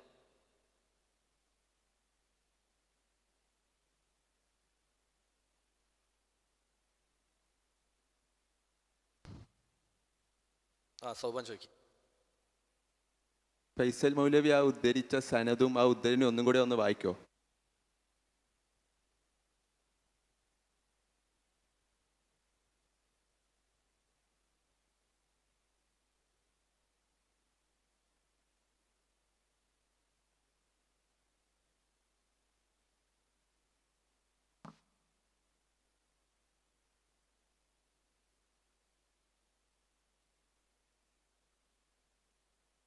ഇബ്നു ഹസം റഹിമഹുല്ല അദ്ദേഹത്തിന് അൽ ഇഹ്കാം ഫി ഉസൂലിൽ അഹ്കാം എന്ന ഗ്രന്ഥത്തിലാണ് അദ്ദേഹം അത് ഉദ്ധരിച്ചത്. അതേപോലെ ഖാല ഹദ്ദസന അഹ്മദ് ഇബ്നു ഉമർ ഇബ്നു അനസ് ഖാല അഖ്ബറനാ അൽ ഹുസൈൻ ഇബ്നു യഅഖൂബ് ഖാല അഖ്ബറനാ സഈദ് ഇബ്നു ഫഹ്ലൂൻ ഖാല അഖ്ബറനാ യൂനുസ് ഇബ്നു യഹ്യ അൽ മഫാമി ഖാല അഖ്ബറനാ അബ്ദുൽ മാലിക് ഇബ്നു ഹബീബ് ഖാല അഖ്ബറനി ഇബ്നു മാജുശൂൻ ഇബ്നു മാജുശൂൻ അന്നഹു ഖാല ഖാല മാലിക് ഇബ്നു അനസ്. അപ്പം മാലിക് ഇബ്നു അനസ് പറഞ്ഞുവെന്ന് അദ്ദേഹത്തിൻ്റെ ശിഷ്യനായ ഇബ്നുൽ മാജുശൂൻ പറഞ്ഞു എന്ന് അദ്ദേഹത്തിൻ്റെ ശിഷ്യനായ അബ്ദുൽ മലിക് ഇബ്നു ഹബീബ് പറയുന്നു. അദ്ദേഹത്തിൽ നിന്ന് അത് ഉദ്ധരിക്കുന്നത് യൂനുസ് ഇബ്നു യഹ്യ, യൂനുസിൽ നിന്ന് അത് ഉദ്ധരിക്കുന്നത് സഈദ് ഇബ്നു ഫഹ്ലൂൻ, സഈദ് ഉദ്ധരിക്കുന്നത് ഹുസൈൻ ഇബ്നു യഅഖൂബ്, അദ്ദേഹത്തിന് ഉദ്ധരിക്കുന്നത് അഹ്മദ് ഇബ്നു ഉമർ ഇബ്നു അനസ്, അദ്ദേഹത്തിൽ നിന്ന് ഇബ്നു ഹസം ഉദ്ധരിക്കുന്നു. ഇതാണ് ഒരു സനദ്. ഇപ്പോൾ ഇബ്നു ഹസം ഉദ്ധരിച്ച സനദാണ്. ഇതേപോലെ മറ്റു പലരും ഉദ്ധരിച്ചിട്ടുണ്ടാവാം. അത് വിശദമായിട്ട് നമുക്ക് പരിശോധിച്ചാൽ നമുക്ക് എല്ലാവരും കിട്ടത് എവിടെയൊക്കെ വന്നു ആരൊക്കെ ഉദ്ധരിച്ചു എന്നത് കിട്ടും. എന്നിട്ടും അദ്ദേഹം പറഞ്ഞു, മൻ അഹ്ദഥ ഫീ ഹാദിൽ ഉമ്മത്തിൽ യൗമ ശൈഅൻ ലം യകുൻ അലൈഹി സലഫുഹാ ഫഖദ് സഅമ അന്ന റസൂലുള്ളാഹി സ്വല്ലല്ലാഹു അലൈഹി വസല്ലം ഖാന റിസാല ഇന്ന അല്ലാഹ തആല യഖൂൽ ഹുർരിമത് ലക്കും മൈതതു വദ്ദമു വലഹമുൽ ഖിൻസീർ വമാ ഉഹില്ല ലിഗൈരില്ലാഹി ബിഹി വൽ മുൻഖിദു വൽ മഖൂദ എന്ന ആയത്ത്, ആ ആയത്തിലാണ് അൽ യൗമ അക്മൽതു ലക്കും ദീനക്കും എന്ന ഭാഗം കൂടി വരുന്നത്. എന്നിട്ട് പറഞ്ഞു ഫമാ ലം യകുൻ യൗമ ഇദിൻ ദീന ഫലാ യകുനുൽ യൗമ ദീന, അത് ദീനല്ലാത്തത് ഇന്നും ദീനാവുക ഇല്ല എന്ന് അദ്ദേഹം ആ ആയത്ത് കൂടി ചേർത്ത് പറഞ്ഞുകൊണ്ടാണ് അദ്ദേഹം അത് പറഞ്ഞതാണ് ഒരു സനത് ഇതിലുള്ളത്. എന്തൊക്കെ അവ്യക്തത പറഞ്ഞോളി. ഞാൻ ചോദിച്ച ചോദ്യത്തിൽ യദാഹ ഹസന എന്നൊരു വേർഡ് ഉണ്ട്. ഇപ്പോൾ താങ്കൾ ഇവിടെ ഉദ്ധരിച്ച സനദിൽ അങ്ങനെ ഒരു വേർഡില്ല. മാലിക് റഹിമഹുല്ലാ പറഞ്ഞു, മൻ ഹദ്ദസ ഹാദിഹിൽ ഉമ്മത്തിൽ യൗമ ശൈഅൻ ലം യകൂന അലൈഹാ സലഫഹ ഫഖദ് സഹമ അന്ന റസൂലുള്ളാഹി സ്വല്ലല്ലാഹു അലൈഹി വസല്ലം ഖാന റസൂല. ഞാൻ ചോദിച്ചത് മനിബത ഫിൽ ഇസ്ലാമി ബിദഅത യദാഹ ഹസന എന്ന കൗലാണ്. അത് മാത്രമല്ല, താങ്കളിപ്പോൾ ഇവിടെ ഉദ്ധരിച്ച ഇബ്നു ഹസമിൻ്റെ സനദാണ്. ഇബ്നു ഹസമിനെ പറ്റി പണ്ഡിതന്മാർ പഠിപ്പിക്കുന്നത് ഹജ്ജാജിൻ്റെ വാളും ഇബ്നു ഹസമിൻ്റെ നാവും ഒരേപോലെയാണ്. ഹജ്ജാജ് വാള് കൊണ്ടാണ് സഹാബികളെയും താബികളെയും കൊന്നൊടുക്കിയത് എങ്കിൽ ഇബ്നു ഹസമിൻ്റെ പേന കൊണ്ടാണ് പണ്ഡിതന്മാർ ചീത്ത പറയുകയും തള്ളി പറയുകയും ചെയ്തതെന്ന്. അപ്പോൾ ഇത് ഈ ഇബ്നു ഹസമിൻ്റെ സനദാണ് നിങ്ങൾ ഇവിടെ കൊണ്ടുവന്നത്. പിന്നെ അതുപോലെ തന്നെ നിങ്ങൾ ഇവിടെ ഇബ്നു കസീറിലും ഖുർത്തുബിയിലൊക്കെ ഇമാം മാലിക് റഹിമഹുല്ലാഹുവിൻ്റെ കൗലുണ്ടെന്നൊക്കെ അത് ഏത് കിതാബിലാണെന്നും കൂടി ഒന്ന് പറഞ്ഞാൽ. ഇബ്നു കസീറിൻ്റെ തഫ്സീറിലുണ്ട്, ഇമാം ഖുർത്തുബിയുടെ തഫ്സീറിലുണ്ട്. അതേപോലെ പിന്നെ ഇമാം ഷാത്തിബിയുടെ കിതാബിൽ ഇഴ്തിസാമിൽ പലതവണ അദ്ദേഹം അത് പറഞ്ഞിട്ടുണ്ട്.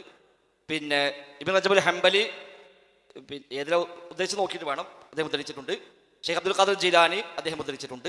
ഇങ്ങനെ ഒട്ടനവധി മുഫസ്സിറുകൾ, തർക്കമില്ല, ഇത് ലോകത്ത് തർക്കമില്ലാത്ത വിഷയമാണ്. തർക്കമില്ലാത്ത വ്യത്യസ്ത പദങ്ങൾ വന്നിട്ടുണ്ട്, വ്യത്യസ്ത പദങ്ങൾ ഉദ്ധരിക്കപ്പെടുന്നുണ്ട്. ഇത് ലോകത്ത് തർക്കമില്ലാതെ എല്ലാ മദ്ഹബുകളും സ്വീകരിച്ച് പോരുന്ന ഇബ്നു ഹസ്ം സ്വീകരിച്ചാൽ പിന്നെ ബാക്കി എതിരായല്ലോ. ഇബ്നു ഹസ്ം ലാഹിരിയാണ്, അദ്ദേഹം പോലും സ്വീകരിച്ചാൽ പിന്നെ അർത്ഥം മറ്റൊക്കെ സ്വീകരിച്ചതല്ലേ. ബാക്കി എല്ലാവരും സ്വീകരിച്ചിട്ടുണ്ട്, ഇബ്നു ഹസ്ം മാത്രമല്ല പറഞ്ഞത്.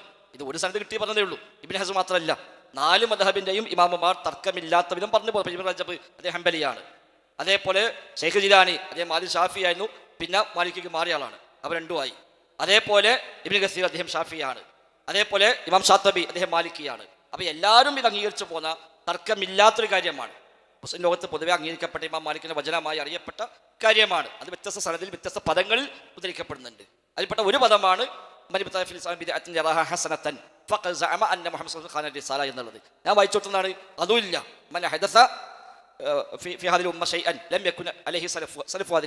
സലഫുകൾ ചെയ്യാത്തത് ചെയ്താൽ എന്നാ പറഞ്ഞത്. അപ്പൊ തന്നെ എന്തായാലും ഓനെ ശരീഅത്ത് ഉണ്ടാക്കുന്നവനായി, ഓനെ നബിന്റെ പേരിൽ ഈ വാദം ഉന്നയിക്കുന്നതായി മാറി എന്നാണ്. ഇതിൽ എന്താ വിഷയമുള്ളത്? ഇത് ഇമാം മാലിക്കിന് അറിയപ്പെട്ടു പോകുന്ന കാര്യവും പല വിഷയത്തിലും പല വിഷയങ്ങൾ വരുമ്പോൾ ഇമാം മാലിക് റഹിമഹുല്ലാ ഈ നിലക്ക് അദ്ദേഹം പറയാറുണ്ട്. വ്യത്യസ്തമായ കാര്യങ്ങളിൽ ഇമാം മാലിക് സമാനമായി പറഞ്ഞ ഒരുപാട് കാര്യങ്ങൾ കാണാൻ പറ്റും. അത് ഏറ്റവും അധികം ഉദ്ധരിച്ച ആള് അബൂ ഇസ്ഹാഖ് ഷാത്തബി റഹിമഹുല്ലാ, അദ്ദേഹത്തിന്റെ കിതാബിൽ ഇത്തിസാം. അദ്ദേഹം മാലിക് മദ്ഹബുകാരനാണ്. അദ്ദേഹം മാലിക് ഇമാമിന്റെ ഇത്തരം ഉദ്ധരണികൾ ധാരാളമായി ഉദ്ധരിച്ചത് കാണാൻ കഴിയുന്നു. വല്ലാഹു അഅലം. നിങ്ങൾ നമ്മളെന്നാലും വിശദമായിട്ട് വേണം നമുക്ക് അതിന്റെ വ്യത്യസ്തമായ കിതാബ് എവിടെയൊക്കെ വന്ന് വാളും പേജൊക്കെ വേണമെങ്കിൽ ഇൻഷാ അല്ലാഹ് പിന്നീട് അയച്ചാലും ചെയ്യാം. നമ്മൾ സംഘാടനത്തിൽ കൊടുത്താൽ മതി. ഇൻഷാ അല്ലാഹ് നമ്പർ വാങ്ങിക്കോളി, ഇപ്പം അയച്ചു കൊടുക്കാം. വളരെ ചോദ്യം ഉണ്ടെങ്കിൽ ചോദിച്ചോളി. ഓക്കെ. അല്ല, സനദ് നിങ്ങൾ വിശദീകരിച്ചു. ഇബ്നു ഹസ്ം തങ്ങളെ ഇബ്നു ഹസ്ം വേണ്ട, ഇബ്നു ഹസ്ം ഇല്ലാതെ വെച്ചോളി. അപ്പൊ ഈ കൗല് റെഡിയാവുന്നില്ലല്ലോ. വേണ്ട, നമ്മൾ ഇബ്നു ഹസ്ം ഇല്ലാതെ വെച്ചോളി. അല്ല, ഈ സനദിൽ ഇപ്പോൾ പ്രശ്നം ഉണ്ടല്ലോ. ഇബ്നു ഹസമിനെ പണ്ഡിതന്മാർ ഒന്നടങ്ങ് എതിർത്തല്ലോ. ഇബ്നു ഹസമിന്റെ പേനയും അതുപോലെ തന്നെ ഹജ്ജാജിന്റെ വാളായിട്ടാണ് തുലനം ചെയ്തത്. അപ്പോൾ ഈ സനദ് കൊണ്ട് ഈ കൗല് നമ്മൾ അംഗീകരിക്കാൻ പാടുണ്ടോ? ഞാൻ പറഞ്ഞത് അത് അംഗീകരിക്കണ്ട. മൊയ്തീൻ ഷെയ്ഖ് അംഗീകരിക്കൂലേ? മൊയ്തീൻ ഷെയ്ഖ് തങ്ങൾ ഈ ഞാൻ ചോദിക്കുന്നത് ഇമാം മാലിക് റഹിമഹുല്ലാഹുവിന്റെ ഈ കൗലിനെ പറ്റിയിട്ടാണ് ഞാൻ ചോദിക്കുന്നത്.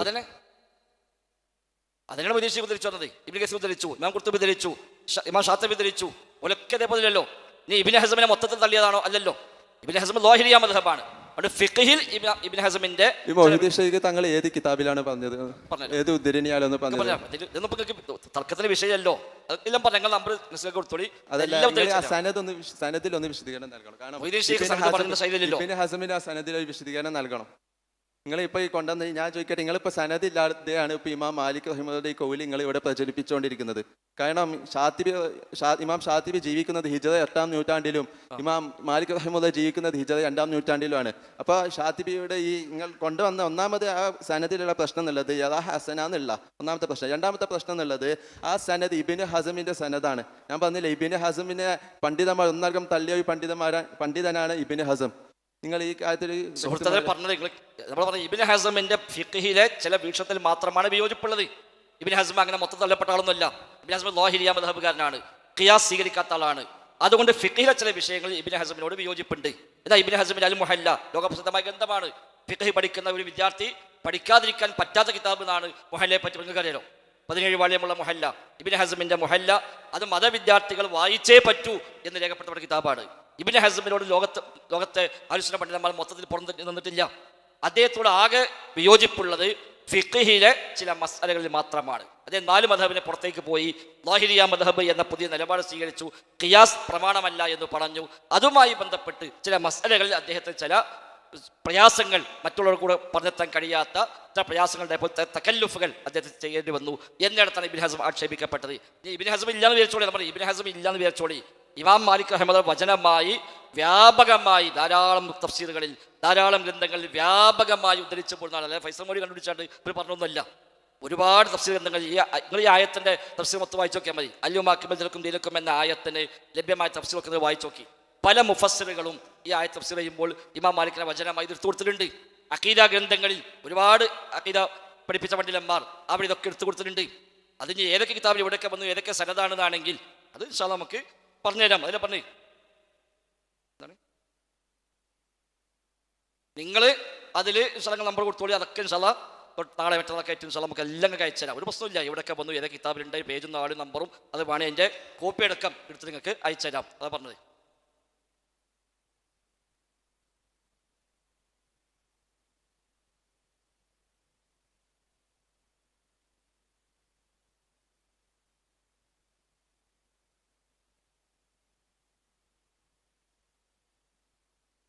അദ്ദേഹത്തിൻ്റെ നമ്പർ വാങ്ങിക്കണമെങ്കിൽ അടുത്തേക്ക് കൊടുക്കും. അത് ചോദിച്ചോളി. ഒരു ചോദ്യം കൂടി ഉണ്ട്. ആ ഉണ്ട്, ചോദിക്കോളി.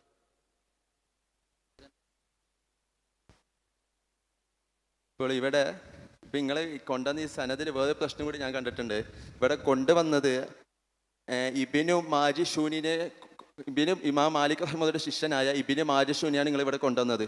ഇബിന് മാജിഷൂനെ പറ്റി ഇമാം ഹിബിനു അജൽ അസ്കലാനി തങ്ങൾ പറയുന്നത് ഇബിന് മാജിഷൂന് ഒരുപാട് പിഴവ് പറ്റിയിട്ടുണ്ട്. വലഹു അഖലാത്തുൻ എന്നാണ് ഇമാം ഇബിൻ ഹജൽ അസ്കലാനി തങ്ങൾ ഇബിന് മാജിഷൂനെ പറ്റി പറഞ്ഞിട്ടുള്ളത്. അതൊരു പ്രശ്നം, ഈ സനദ് വേറെ പ്രശ്നമാണ്. പിന്നെ ഞാൻ ചോദിക്കുന്നത്, ഞാൻ ഖുർത്തുബിയിലും ഇബിന് കസീറിലൊക്കെ പറഞ്ഞതെന്ന് പറയുന്നു, അത് നിങ്ങൾ ഇവിടെ വ്യക്തമാക്കണം. പിന്നെ എനിക്ക് ചോദിക്കാനുള്ളത്, ഈ സനദ് അല്ലാതെ വേറൊരു സനദ് ഇമാം മാലിക് റഹിമത്തുള്ളാഹിക്ക് എത്തുന്ന സനദുണ്ടോ? ഈ സനദിൽ ഒരുപാട് പ്രശ്നമുണ്ട്.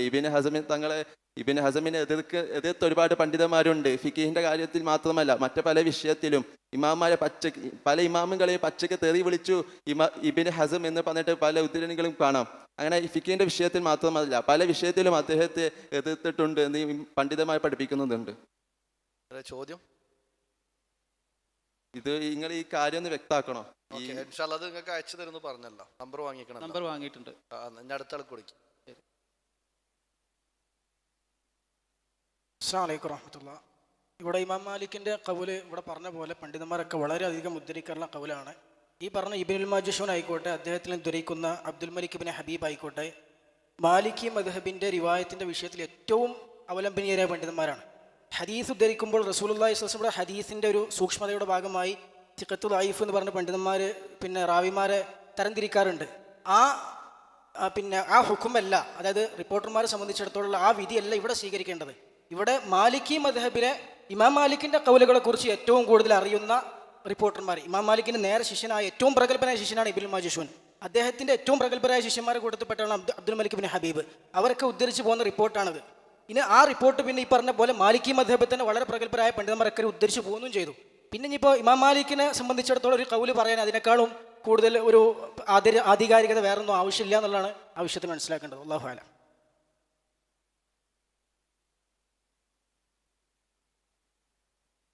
ഇപ്പോൾ ഈ വിഷയവുമായി ബന്ധപ്പെട്ട് ഇപ്പോൾ ഈ കുട്ടി ചോദ്യം ചോദിച്ചല്ലോ, അതുമായി ബന്ധപ്പെട്ട് ഇബ്നു കസീർ റഹിമഹുല്ല, ഇമാം ഖുർത്തുബി റഹിമഹുല്ല, ഷെയ്ഖ് ജീലാനി റഹിമഹുല്ല അവരെന്ത് ചെയ്തിട്ടില്ല, ഈ ഫൈസൽ മൗലവി അറാഹ ഹസന എന്നുള്ള ഇബാറത്ത് എവിടെയും പറഞ്ഞിട്ടില്ല.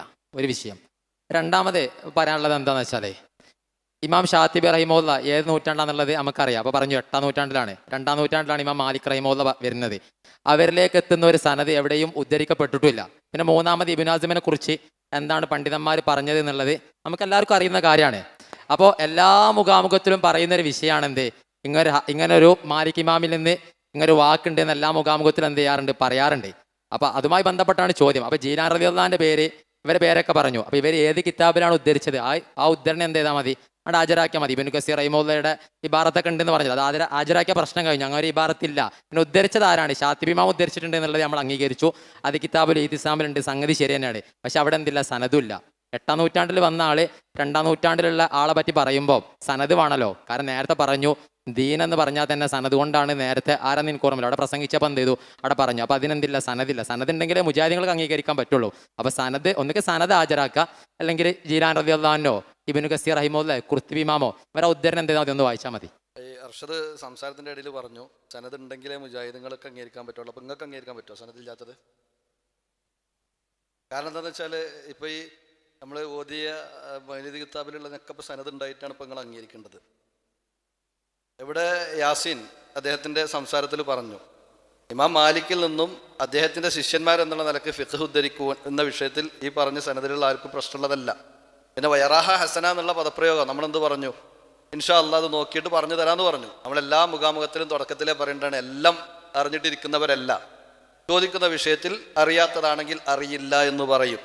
മാത്രമല്ല അത് കഴിഞ്ഞിട്ട് പിന്നീട് എന്താകും, അത് നമ്പർ വാങ്ങിയിട്ടുണ്ടല്ലോ, അപ്പോൾ ആ വിഷയം നമുക്ക് എന്താക്കാം, ആ നിലക്ക് കാണാം. പിന്നെ നേരത്തെ പറഞ്ഞ പോലെ തന്നെ സനദ് എന്നുള്ള വിഷയം നമ്മൾ പറഞ്ഞു. അപ്പോൾ മുജാഹിദുങ്ങൾക്ക് സനദ് ഇല്ലാതെ മുജാഹിദുകൾ അംഗീകരിക്കൂല, 100% ഉറപ്പാണ്, ഈ സംശയമൊന്നും വേണ്ട. നമ്മളെ സംബന്ധിച്ചിടത്തോളം ഇപ്പോൾ ഓതുന്ന എല്ലാ മൗലൂദിലും സനദ് ഉണ്ടായിട്ടാണ് ഇപ്പോൾ ഓതുണ്ടെന്നാണ് ഇപ്പോൾ പറഞ്ഞത്. അതായിരിക്കും പറഞ്ഞത്. കൊടുക്കി അത് നിങ്ങൾ നമ്മൾ മുഖാമുഖം നടത്തൂലേ, അവിടെ നിങ്ങൾക്ക് ചോദിക്കാം. ഇപ്പം ഞാൻ നിങ്ങളുടെ അടുത്ത് അങ്ങോട്ട് ചോദ്യം ചോദിക്കാൻ വന്നാണല്ലോ, അങ്ങനെ തന്നെയല്ലേ? ആയിക്കോട്ടെ. ആ അപ്പൊ അതെന്താ, അത് അവിടെ ചോദിക്കാം, അതല്ല നല്ലത്. ഇപ്പൊ ഞാൻ നിങ്ങളുടെ അടുത്ത് അങ്ങോട്ട് ചോദ്യം ചോദിക്കാൻ വന്നാണ്, അപ്പൊ ഇങ്ങോട്ട് നിങ്ങൾ എന്തായാലും ചോദ്യം ചോദിക്കല്ലേ? ഞാനിവിടെ ചോദ്യം ചോദിക്കാൻ വേണ്ടി വന്ന ആളാണല്ലോ. അപ്പൊ നിങ്ങൾക്ക് എന്താ ചെയ്യാ, സുന്നികളെ മുഖാമുഖം നടത്തുമെന്നെങ്കിൽ അവിടെ പോയാണ്ട് എന്താ ചെയ്യാ, ഈ വിഷയം എന്താ ചോദിച്ചാൽ അവിടെ ഉസ്താമാർ അതിനെന്ത് ചെയ്യും, മറുപടി പറഞ്ഞു തരും. അത് പോട്ടെ. അപ്പൊ ഞാൻ നിങ്ങളെ സംബന്ധിച്ചിടത്തോളം നിലപാട്, നിങ്ങളാണല്ലോ ഇവരെ ഈ മുജാഹിദീങ്ങൾക്ക് പഠിപ്പിച്ചു കൊടുക്കാനാണല്ലോ നിങ്ങൾ ഈ മാലിക് ഇമാമിന്റെ വാക്ക് ഉദ്ധരിക്കണത്. അപ്പൊ അതിന് സനത് ഉണ്ടോ എന്ന് ചോദിച്ചത്. സനത് ഉണ്ടെങ്കിൽ ഉണ്ടെന്ന് പറഞ്ഞാൽ മതി, ഇനി സനത് ഇല്ലെങ്കിൽ കുഴപ്പമൊന്നുമില്ല, സനത് ഇല്ല എന്ന് പറഞ്ഞാൽ മതി. ഇപ്പൊ നേരത്തെ ഫൈസൽ മൗലവി പറഞ്ഞ പോലെ ഞങ്ങളുടെ അടുത്ത് തെറ്റൊക്കെ പറ്റും, സ്വാഭാവികമാണ്, അങ്ങനെ എന്ത് ചെയ്താൽ മതി, പറഞ്ഞാൽ മതി. അതിന്റെ പേരിൽ ഇപ്പൊ നമ്മൾ ഒരു പ്രശ്നമാക്കൊന്നുമില്ല, അത്രേ ഉള്ളൂ. ഇപ്പൊ ആരെ പ്രശ്നമാക്കി? വിഷയാധിഷ്ഠിതമായിട്ട് അവിടെ ഇപ്പൊ സൗബാൻ തുടക്കത്തിൽ ചോദിച്ചു ഈ ഉദ്ധരണി ഇപ്പൊ വിദാത്ത് എന്ന് വേണ്ട യറാഹ ഹസന എന്നുള്ളതുമായി ബന്ധപ്പെട്ട് അപ്പോൾ നമ്മൾ അവസരം കൊടുത്തു. അപ്പോൾ അദ്ദേഹം ചോദിച്ചപ്പോൾ നമ്മൾ അതിന് കൃത്യമായ മറുപടി പറഞ്ഞു. സൗബാന്റെ ഒക്കെ നമ്പർ വാങ്ങിച്ചിട്ടുണ്ട്. ഇൻഷാ അല്ലാഹ് ആ കാര്യങ്ങൾ അദ്ദേഹവുമായി കൊണ്ട് ക്ലിയർ ചെയ്യും, അത്രേ ഉള്ളൂ. ഇനി വേറെ ഈ വിഷയവുമായി ബന്ധപ്പെട്ട് ചോദിക്കാനുണ്ടെങ്കിൽ ചോദിക്കാം. ഇനി ചോദിക്കാനുള്ളത് എന്താന്ന് വെച്ചാലേ, ഇപ്പോ ബഹുമാനപ്പെട്ട ഇമാം ബുഖാരി ഇമാമിന്റെ സ്വഹീഉൽ ബുഖാരി, മുസ്ലിം ഇമാമിന്റെ സ്വഹീഹ് മുസ്ലിം, നസിയാഉ സിത്ത, പിന്നെ അതേപോലെ തന്നെ സ്വഹീഹ് ഇബ്നു ഹിബ്ബാൻ, മുസ്നദ് അഹമ്മദ്, ഈ കിതാബുകളൊക്കെ ഒരു ചോദ്യം ചോദിക്കാട്ടോ, ഈ കിതാബുകളൊക്കെ ഇതിലുള്ള ഫൈസൽ മൗലവി ആണെങ്കിലും ആരാണെങ്കിലും ഒരു വട്ടെങ്കിലും ഫുൾ എന്ത് ചെയ്തിട്ടുണ്ടോ, മുത്താല ചെയ്തിട്ടുണ്ട്? എനിക്കൊരു സംശയമാണ്, ഫുൾ ഒരു വട്ടെങ്കിലും മനസ്സിരുത്തി മുത്താല ചെയ്തിട്ടുണ്ടോ എന്നൊന്ന് ചോദിക്കാണ്. അല്ല, ഞാനതിൽ ചോദിക്കേണ്ടത് ഇത് നമ്മൾ ഈ വിഷയമായിട്ട് എന്താ ബന്ധം? വിഷയമായിട്ട് ബന്ധം ഞാൻ പറഞ്ഞുതരാം. അപ്പൊ 3 ലക്ഷത്തോളം ഹദീസ് മനപ്പാടുള്ള പണ്ഡിതന്മാര് അവര് നബിദിനം എന്ത് ചെയ്തിട്ടുണ്ട്, നബിദിനത്തിൽ സന്തോഷിക്കണം എന്ന് പറഞ്ഞിട്ടുണ്ട്. പല പണ്ഡിതന്മാർ പറഞ്ഞിട്ടുണ്ട്. ഇപ്പൊ സുയൂത്തി ഇമാമ്, പറഞ്ഞുതരാം, ഇബ്നു ഹജർ അൽ അസ്ഖലാനി ഇമാം, ഇങ്ങനത്തെ ആളുകളൊക്കെ എന്ത് ചെയ്തിട്ടുണ്ട്, പറഞ്ഞിട്ടുണ്ട്. നമുക്കെല്ലാവർക്കും അറിയുന്ന ഒരു സംഗതിയാണ്. ഇവർക്കൊക്കെ എത്രയോ ലക്ഷക്കണക്കിന് ഹദീസ് മനപ്പാടുണ്ട്. അങ്ങനെയുള്ള ഇവര് പറഞ്ഞത് നമുക്ക് അംഗീകരിക്കാൻ പറ്റൂല. ഈ ഇന്നുള്ള കിതാബ് ഒരു വട്ടം പോലും ഫുള്ള് മുത്താല ചെയ്യാത്ത നമ്മളാണ് എന്ത് ചെയ്യണത്, ഇവര് പറയുന്നതിനെ എതിർക്കണത് എന്നൊന്ന് സൂചിപ്പിച്ചെന്ന് മാത്രമേ ഉള്ളൂ.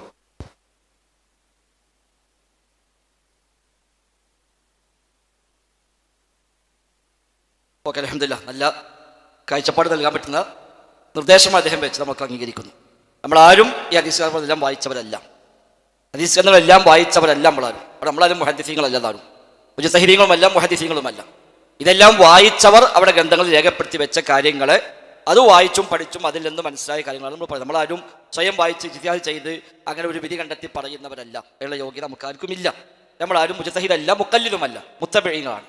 അവർക്ക് എന്ത് പറഞ്ഞോ, എന്ത് എഴുതി വെച്ചോ, എന്ത് രേഖപ്പെടുത്തിയോ അത് വായിക്കുന്നു.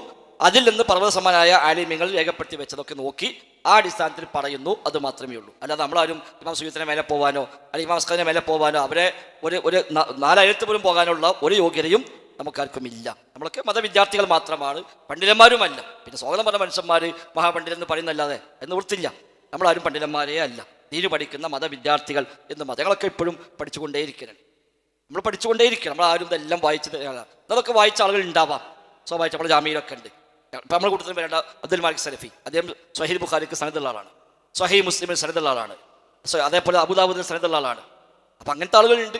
ഓലെ കൂടെ അടക്കുമ്പോൾ ഓലയ്ക്കുന്ന കുറേ ഇൽമ് നമുക്കെല്ലാവർക്കും കിട്ടും. ഹംസ മദീനി, അതേപോലെ ഷമീർ മദീനി, ഇവരൊക്കെ സൗദി അറേബ്യയിൽ ഇന്ന് ജീവിച്ചിട്ടുള്ള വലിയ വലിയ പണ്ഡിതന്മാർ, ഈ പറയപ്പെട്ട ഹദീസ് ഗ്രന്ഥങ്ങളെല്ലാം പഠിപ്പിക്കുന്ന അതെല്ലാം ഷറഹുകൾ ചെയ്ത പണ്ഡിതന്മാർ, അവരിൽ നിന്ന് ഏക്കുന്നേരെ പഠിച്ച ഒരു ശിഷ്യന്മാരാണ് അവരൊക്കെ. അപ്പം ഞങ്ങളൊക്കെ അവരുടെ സഹപ്രവർത്തകരാണ്. നമുക്കുള്ള ധൈര്യം അതൊക്കെയാണ്. ഞങ്ങൾക്കൊരു മുഖാമത്തിൽ വരുമ്പോൾ സ്വാഭാവികമായിട്ടും ഞങ്ങളെല്ലാവരും കൂടിയിരിക്കും, ഒരുപാട് ദിവസം അതിനു വേണ്ടി ചിലവഴിക്കും, ഒരുപാട് ഗ്രന്ഥങ്ങൾ വായിക്കും, അവരൊക്കെ നമ്മളൊപ്പം ഉണ്ടാവും. അങ്ങനെയൊക്കെയുള്ള മുഷാവറയിലൂടെയാണ് ഞങ്ങളൊക്കെ അവതരിപ്പിക്കുന്നത്. അല്ല ഞങ്ങളാരും ഇതെല്ലാം കൂടി പഠിച്ചു ഉഷാറായി വന്നിട്ട് നിങ്ങൾ ഏത് കിതാബ് വെച്ചാലും പറയാം എന്ന മട്ടിലല്ല. അതിനുള്ള ഒരു യോഗ്യതയും നമുക്കാർക്കും ഇല്ല. അവിടെ അവരെക്കാൾ മേലെ എന്നല്ല, അവരടുത്തേക്ക് പോലും നമ്മളതിന് എത്തുകയുമില്ല. പിന്നെ ഓല് പറഞ്ഞ് എന്നോട് സ്വീകരിക്കുന്നില്ല എന്നാണ്. അവർ പറഞ്ഞു ഞങ്ങളാണ് സ്വീകരിക്കുന്നത്, നിങ്ങളാണ് സ്വീകരിക്കാത്തത്. ഇപ്പോൾ സുയൂത്തി ഇമാമിൻ്റെ കിതാബ് ഇങ്ങനെ എടുത്ത് നോക്കിയിട്ട് വെറുതെ നിങ്ങൾ വായിച്ചു നോക്കി. സുയൂത്തി ഇമാമിൻ്റെ കിതാബ് എടുത്തിട്ട് ആ കിതാബിൽ നിങ്ങൾക്ക് അംഗീകരിക്കാൻ പറ്റിയതാണോ അംഗീകരിക്കുന്നതാണോ അല്ലാത്തതാണോ കൂടുതൽ നോക്കിയിട്ടുണ്ടെങ്കിൽ 90% എടുക്കാത്തേക്കും, 10% എടുക്കുന്നുണ്ടാവും. അത് തർക്കമുള്ളതാവില്ല. നിസ്കാരം 5 നോമ്പ് നിർബന്ധമാണ്, അതൊക്കെ എടുക്കുന്നുണ്ടാവും. അതിനപ്പുറത്ത് ഉള്ള സംഗതികൾ പലതും എടുത്താൽ ഇപ്പം മൗലിയിൽ തന്നെ സുയൂത്തി ഇമാം പറഞ്ഞ എന്താണ്? ആയത്തോതുക, ഹദീസ് പറയുക, ഭക്ഷണം കഴിച്ച് പിരിയുക, മിൻ ഗൈരി സിയാദത്തിൻ അലാ ദാലിക. അതിനപ്പുറം മറ്റൊന്നും കൂട്ടിയില്ലെങ്കിൽ നല്ല വിധേയത്താണ്. കൂട്ടിയാലോ നല്ല വിധേയത്വമല്ല. നിങ്ങൾ കൂട്ടിക്കൽ, നിങ്ങൾ മൊത്തം ഉണ്ടാക്കിയിട്ട് അയക്കുന്നത് കൂട്ടിക്കാണ്. കംപ്ലീറ്റ് നുണ ഉണ്ടാക്കിയിട്ട് അയക്കുന്നതാണ് കൂട്ടിച്ചേർത്ത്. ഇത് സുയൂത്തി കൂടെ എന്ത് ബന്ധമുള്ളത്? വല്ല ബന്ധമുണ്ടോ? ആ സുയൂത്തി ഇമാം എത്ര വിധേയത്വയാണ് ശക്തമായി എതിർത്തത്? നിങ്ങളാരും സ്വീകരിക്കുന്നുണ്ടോ? എന്തെല്ലാം സംഗതിയിൽ നിങ്ങൾക്ക് അദ്ദേഹത്തോട് വിയോജിപ്പെട്ട് നിങ്ങൾ സ്വീകരിക്കുന്നുണ്ടോ? അസ്കാനി ഇമാം ആവട്ടെ എത്ര വിഷയങ്ങളിൽ ഒരു മൗലീദിൽ ഒരു ഭാര്യ എവിടെ കണ്ടപ്പോൾ ഒരു ബിദഅത്തുൽ ഹസനായിട്ട് അപ്പോഴും കിട്ടിപ്പോയെന്ന് നടക്കാന്നല്ലാതെ പറഞ്ഞില്ലല്ലോ. അവരെ കിതാബിൽ ഒരു ബിദഅത്തുൽ ഹസന വാക്കുണ്ടു, ഇത് ഹസനത്താണ് എന്ന് വിചാരിച്ച ഒപ്പം കൂടിക്കാണ്. അതിനപ്പുറത്ത് അവരൊക്കെ പഠിപ്പിച്ച് നിങ്ങൾ മൗലിദ് വിഷയത്തിൽ തന്നെ അസ്കാരി പറഞ്ഞ കംപ്ലീറ്റ് വായിച്ചാൽ നിങ്ങൾ സമസ്തർക്കം പിരിച്ചിട്ടാണ് പോകും. അതേ ഉണ്ടാവുള്ളൂ. മൗലിദ് മാത്രമല്ല, സമസ്ത വരെ പിരിച്ചിട്ടാണ് പോലും. ആ കോലത്തെ മൗലിദ് വിഷയത്തിലടക്കം അസ്കാരി പറഞ്ഞ മൊത്തം വായിക്കുകയാണെങ്കിൽ ഇബ്നു ഹാജുൽ മാലിക് റഹിമഹുല്ലാഹ് അൽ മദ്ഖലി അത് വായിക്കുന്ന സാധനമാണ്. ഇബ്നു ഹാജുൽ മാലിക് റഹിമഹുല്ലാഹ് അൽ മദ്ഖലി അദ്ദേഹം ഏതാണ്ട് ഒരു 5-6 പേജാണ് മൗലിദുമായി ബന്ധപ്പെട്ട് പറഞ്ഞത്. അത് ഫുള്ള് ഒന്ന് വായിച്ചു നോക്കുകയാണ്, നിങ്ങളതൊക്കെ നിർത്തിപ്പോകും. എന്നിട്ട് എവിടെയെങ്കിലും കിതാബിൽ വിദ്യാർത്ഥിന് ഹസന വാക്കണ്ടപ്പോഴേക്ക് നമുക്ക് അനുകൂലമാണ് എന്ന് വിചാരിച്ച് ഒപ്പം കൂടിയാൽ അതിന് ഒരു നിർവാഹവുമില്ല. അപ്പം ഇമാമിങ്ങളൊക്കെ നമുക്ക് സ്വീകരിക്കാം, എല്ലാ ഇമാമുകളും സ്വീകരിക്കാം. ഞാൻ നേരത്തെ നിങ്ങൾ ആദ്യം ചോദിച്ച ചോദ്യത്തിന് ഞാൻ പറഞ്ഞ മറുപടി ഉണ്ടല്ലോ, അതാണ് നമുക്കുള്ള നിലപാട്. ഏത് ഇമാമിനെ നമുക്ക് സ്വീകരിക്കാം, ഒരു പ്രശ്നമില്ല. പക്ഷേ ആ ഇമാം പറഞ്ഞ ഒരു വചനം മറ്റു ഇമാമിങ്ങളെല്ലാം രേഖപ്പെടുത്തി പോന്ന ഒരു അസുലിനോട് എതിരാണെങ്കിൽ അവിടെ ആ ഇമാം ആ പറഞ്ഞ് ശരിയല്ല എന്ന് പറയൽ ആ ഇമാമിനെ സ്വീകരിക്കലാണ്. ഞാൻ നേരത്തെ ഉദാഹരണം പറഞ്ഞു. ഇമാം ഷാഫി റഹ്മത്തുള്ളാഹി പറഞ്ഞു സുബഹിക്ക് ബാങ്ക് വിളിക്കുമ്പോൾ അസ്സലാത്തു ഖൈറുൻ എന്ന് പറയൽ ഞാൻ ഇഷ്ടപ്പെടുന്നില്ല. നമ്മൾ എന്ത് ചെയ്തു? ഇമാം ഷാഫി ആ പറഞ്ഞ അഭിപ്രായത്തെ മാറ്റി നമ്മളെല്ലാവരും സുബഹിക്ക് ബാങ്ക് വിളിക്കുമ്പോൾ അത് പറയുന്നു. അത് പറയലാണ് ഇമാം ഷാഫി സ്വീകരിക്കൽ. കാരണം ഇമാം ഷാഫി പറഞ്ഞ ഹദീസ് സ്ഥിരപ്പെട്ടാൽ അതാണ് എൻ്റെ മദ്ഹബ്. ഇപ്പം എന്തുകൊണ്ട് ഇമാം ഷാഫി ഇത് സുന്നത്തില്ല എന്ന് പറഞ്ഞു? ഇമാം ഷാഫി കാരണം പറഞ്ഞത് നബിയിൽ നിന്ന് ബാങ്ക് ഉദ്ധരിച്ചവരാരും ഇത് റിപ്പോർട്ട് ചെയ്തിട്ടില്ല എന്നാണ്. ഇമാം ഷാഫിയുടെ കിതാബുൽ ഉമ്മില ചർച്ചയുണ്ട്. നബി ഇമാമിന്റെ ശറഹ് മുഹദ്ദബിൽ വിശദമായി അദ്ദേഹം അത് ചർച്ചക്കെടുക്കുന്നുണ്ട്. അവിടെ ഇമാം ഷാഫി റഹ്മത്തുള്ളാഹി പറഞ്ഞു നബിയിൽ നിന്ന് ബാങ്ക് ഉദ്ധരിച്ച ഒരാളും ഇത് റിപ്പോർട്ട് ചെയ്തിട്ടില്ല. അപ്പം ഹദീസിലുണ്ട്, റിപ്പോർട്ട് ചെയ്തിട്ടുണ്ട്. നബി ഇമാം പറഞ്ഞു ഇത് റിപ്പോർട്ട് ചെയ്തിട്ടുണ്ട്, ഇത് സ്ഥിരപ്പെട്ട് വന്നിട്ടുണ്ട്, അതുകൊണ്ട് അസ്സലാത്തു ഖൈറുൻ എന്ന് പറയണം. അപ്പം അത് പറയാണ് ഇമാം ഷാഫി സ്വീകരിക്കൽ. അല്ലാതെ ഇമാം ഷാഫി പറഞ്ഞല്ലോ എന്ന് പറഞ്ഞിട്ട് ഒഴിവാകല്ല. ഇമാം ഷാഫി എത്ര ലക്ഷം ഹദീസ് ഇഫ്ളാണ്, എത്ര ലക്ഷം ഹദീസ് ഇഫ്ളാണ് ഇമാം ഷാഫി. എന്നിട്ട് ഇമാം ഷാഫി പറയാം അസ്സലാത്തു ഖൈറുൻ എന്ന് പറയണ്ടാന്ന്. ഞാനും നിങ്ങളും പറയും അല്ല അത് പറയും. അപ്പോൾ എടുത്ത് ചോദിക്കാം നിങ്ങളാണോ ഇമാം ഷാഫിയാണോ വലുത് വെച്ചാലോ? ഇമാം ഷാഫിയാണ് വലുത്. 5 ലക്ഷം 6 ലക്ഷം ഹദീസൊക്കെ ഇഫ്ളാണ് ഇമാം ഷാഫിയെ പറ്റി പറയപ്പെടുന്നത്. ആ ഇമാം ഷാഫി പറയാം അസ്സലാത്തു ഖൈറുൻ പറഞ്ഞാൽ ഞാൻ ഇഷ്ടപ്പെടുന്നില്ല, അക്റഹു, ഞാനത് വെറുക്കുന്നതാണ് ഇമാം ഷാഫി പറഞ്ഞത്. ഇത് നമ്മളൊക്കെ ബാങ്ക് കൊടുക്കുമ്പോൾ ഒന്നും അറിയാത്ത മൊല്ലാക്ക വരെ ഇത് കൊടുക്കുകയാണ്. അപ്പോൾ മൊല്ലാക്കോട് ചോദിക്കാം മൊല്ലാക്ക നിങ്ങളാണോ ഇമാം ഷാഫിയാണോ വലുത്? ഞാൻ തന്നെ എന്താ എനിക്ക് എന്താ തോന്നുന്നു ചോദിച്ചാൽ നമ്മളെല്ലാം പറയോ? അതിന് ഇതിലൊക്കെ ഉള്ളത് ഏത് വിഷയത്തിലും. പെരുന്നാൾക്ക് സ്ത്രീകളെ പറഞ്ഞേക്കണം, ഇമാം ഷാഫി പറഞ്ഞ എന്താണ്? പെരുന്നാൾ നിസ്കാരത്തിൽ സ്ത്രീകളെ പറഞ്ഞേക്കണം. ഇമാം ഷാഫി പറഞ്ഞു ഒരു ഹദീസ് വന്നിരിക്കുന്നു ഫീഹി അന്ന നിസാ യുത്റകന ഈദൈനി, 2 പെരുന്നാളിലേക്ക് സ്ത്രീകളെ പറഞ്ഞേക്കണം എന്നാണ് ഹദീസിലുള്ളത്. ലഇൻ കാന സാബിതൻ ലഖുൽതു ബിഹി, ആ ഹദീസ് സ്ഥിരപ്പെട്ടതാണെങ്കിൽ ഞാൻ പറയുമായിരുന്നു, ആ ഹദീസ് സ്ഥിരപ്പെട്ടതാണെങ്കിൽ ഞാൻ പറയുമായിരുന്നു എന്ന് ഇമാം ഷാഫി. ആ ഹദീസ് ഇമാം ബുഖാരി ധരിച്ചു, ഇമാം മുസ്ലിം ധരിച്ചു, മുത്തഫഖ് അലൈഹിയായി. ഉമ്മഅത്തിയ പറഞ്ഞ ഹദീസ് കുന്നാനു ഉമറു അൻ നുഖ്ജൽ ഹുയ്യല വദവാത്തിൽ ഖുദൂർ എന്ന് പറയുന്ന ഹദീസ് ബുഖാരി മുസ്ലിം ധരിച്ച ഹദീസ്. ഇമാം ഷാഫി പറയാ ഈ ഹദീസ് സ്ഥിരപ്പെട്ടതാണെങ്കിൽ ഞാൻ പറയുമായിരുന്നു. ഇമാം അസ്ഖലാനി പറയാ ആ ഹദീസ് സ്ഥിരപ്പെട്ടിരിക്കുന്നു. ഫത്ഹുൽ ബാരിയിൽ ഇമാം അസ്ഖലാനി പറഞ്ഞു ഫയുഖാലു അലൈഹി, ഇമാം ഷാഫി പറഞ്ഞതിനെതിരായിട്ട് പറയാം സബത, സ്ഥിരപ്പെട്ടിരിക്കുന്നു. വറവാഹു ശൈഖാനി, ബുഖാരി മുസ്ലിം റിപ്പോർട്ട് ചെയ്തിരിക്കുന്നു. ഫലസിമ ശാഫിഇയ്യ അൽ അമലു ബിഹി, അവിടെ ഷാഫികൾക്ക് നിർബന്ധമാണ് ഇത് പ്രകാരം അമൽ ചെയ്യാൻ. പക്ഷേ ഷാഫികൾ അമൽ ചെയ്തില്ല, സലഫികൾ അമൽ ചെയ്തത്. അപ്പോൾ ഇമാം ഷാഫിയാണോ നമ്മളാണോ വലുത്? ഇമാം ഷാഫിനെ വലുത്, സംശയമൊന്നുമില്ല. അപ്പോൾ ഏതു മനുഷ്യനിലും ചില ഹദീസുകൾ കിട്ടാതെ പോയേക്കാം, ചില ഹദീസുകൾ ബോധ്യപ്പെടാതെ പോയേക്കാം. അത് അവിടെ കുറവല്ല, അത് മാനുഷികമാണ്. അത് പഠിപ്പിക്കാനാണ് ഷെയ്ഖ് സാഹിബിന്റെ മേൽ നല്ലൊരു കിതാബുണ്ട്, റഫ്ഉൽ മലാം അൻ അഇമ്മത്തുൽ അഅ്ലാം എന്ന കിതാബ്. നല്ല കിതാബാണ്, ഒരു ആകെ കുറഞ്ഞ പേജേ ഉള്ളൂ. ഓരോ ഇമാമന്മാരുടെ നിലപാട് എന്താണ്, ആ ഇമാമന്മാരെ എന്തുകൊണ്ടാണ് ഹദീസ് ഇങ്ങനെ കിട്ടാതെ പോയത്, എന്തുകൊണ്ട് ഒരു അഭിപ്രായ വ്യത്യാസം ഉണ്ടായത് എന്നൊക്കെ വിശദമായി പഠിപ്പിക്കുന്ന നല്ലൊരു ഗ്രന്ഥമാണ്. അർഷദ് വായിക്കണം. റഫ്ഉൽ മലാം അൻ അഇമ്മത്തുൽ അഅ്ലാം എന്ന പേരിൽ ഇബ്നു തൈമിയ്യ റഹിമഹുല്ലാഹ് എഴുതി. ഇബ്നു തൈമിയ്യ വിട്ടാടി ആ കിതാബ് വായിച്ചാളി, ഇതൊന്ന് വായിച്ചു നോക്കിയാൽ ഇതിനൊക്കെയുള്ള മറുപടി അതിലുണ്ട്. അപ്പോൾ ഞാൻ പറഞ്ഞു, ഇബ്നു ഹാജൊക്കെ നബിദിനുമായി ബന്ധപ്പെട്ട് പറഞ്ഞുണ്ടാകണ്ട. ഇന്ന് അവർ പുതുതായി ഉണ്ടാക്കിയ ബിദ്അത്തിന്റെ കൂട്ടത്തിൽ പെട്ടതാണ്. ഇത് വലിയ ഇബാദത്താണെന്ന് വിശ്വസിച്ചുകൊണ്ട് അവർ ഉണ്ടാക്കിയിട്ടുള്ളത്. റബീഉൽ അവ്വൽ മാസത്തിൽ അപ്പോൾ ചെയ്ത മൗലിദ് എന്ന ഏർപ്പാട് വലിയ ഇബാദത്താണെന്ന് ഒരു വിശ്വസിക്കുന്നു, ഒരു ഉണ്ടാക്കിയ ബിദ്അത്താകുന്നു. അത് കുറെ ബിദ്അത്തുകളും കുറെ ഹറാമുകളും അതിൽ ഉൾക്കൊണ്ടിട്ടുണ്ട്. അതിൽപ്പെട്ടതാണ് എന്ന് പറഞ്ഞുകൊണ്ട് സംഗീതങ്ങൾ, അതേപോലെ വ്യത്യസ്തമായ സംഗീത ഉപകരണങ്ങൾ ഉപയോഗിക്കൽ തുടങ്ങി അദ്ദേഹം എന്നിട്ട് പറയാണ് ഇത് ഈ ഒരു മാസത്തിൽ ഈ ഹറാമ് അല്ലെങ്കിൽ ഇത്രേ ഹറാമാണ്, ഈ മാസം ഈ പേരിലാകുമ്പോൾ അതിൻ്റെ ഹറാമ് കൂടുന്നതാണ്. അല്ലെങ്കിൽ ഇതിൻ്റെ ഹറാമ് ഈ മാസത്തിന്റെ പേരിലാകുമ്പോഴോ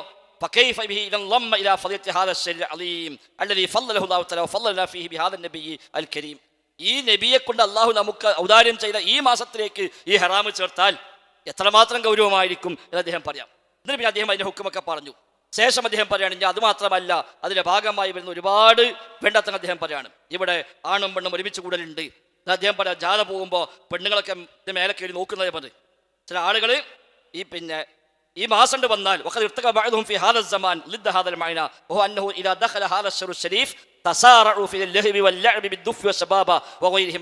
ഈ മാസം പറക്കുമ്പോഴേക്ക് ദഫൂൺ കളിക്കാൻ തുടങ്ങുകയാണ്. ഇത് അന്ന് എടുക്കുക. ഈ മാസം പ്രവേശിക്കുമ്പോഴേക്ക് പോലെ പണി എന്താണ്, ഒരു കളിയായി, വിനോദമായി, ദഫും കൊണ്ടായി അവരെ ചാട്ടം. വല്ലവരും കരയാണെങ്കിൽ ഇസ്ലാമിനെ ഓർത്ത് കരഞ്ഞോളി, സ്വന്തത്തിനെ ഓർത്ത് കരഞ്ഞോളി എന്ന് അദ്ദേഹം പറയുന്നത്. എന്നിട്ട് അദ്ദേഹം പറയാ,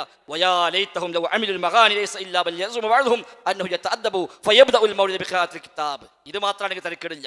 ചില ആളുകൾ അദബ് എന്നും പറഞ്ഞുകൊണ്ട് ആരും കുറച്ച് ഖുർആൻ ഓതും. എന്നിട്ട്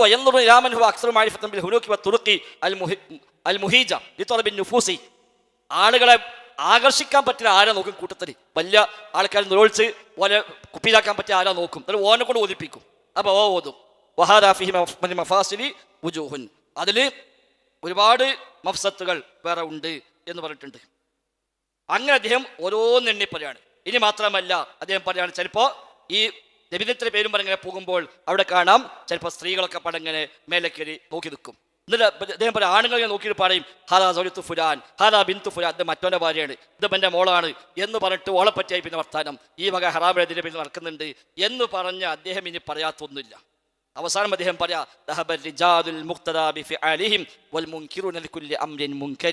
മാതൃകയാക്കാൻ പറ്റിയ മനുഷ്യന്മാരെ കഴിഞ്ഞു പോയി കൂട്ടരെ, എല്ലാ തിന്മയും എതിർക്കുന്ന ആളുകളൊക്കെ ഇല്ലാതായി പോയി. ഇന്ന് ഞാനുള്ളത് ഒരു തലമുറയിലാണ്, തമ്മിൽ അങ്ങോട്ടും പുകഴ്ത്തുന്നതാണ് പോലെ പണി. അതുകൊണ്ട്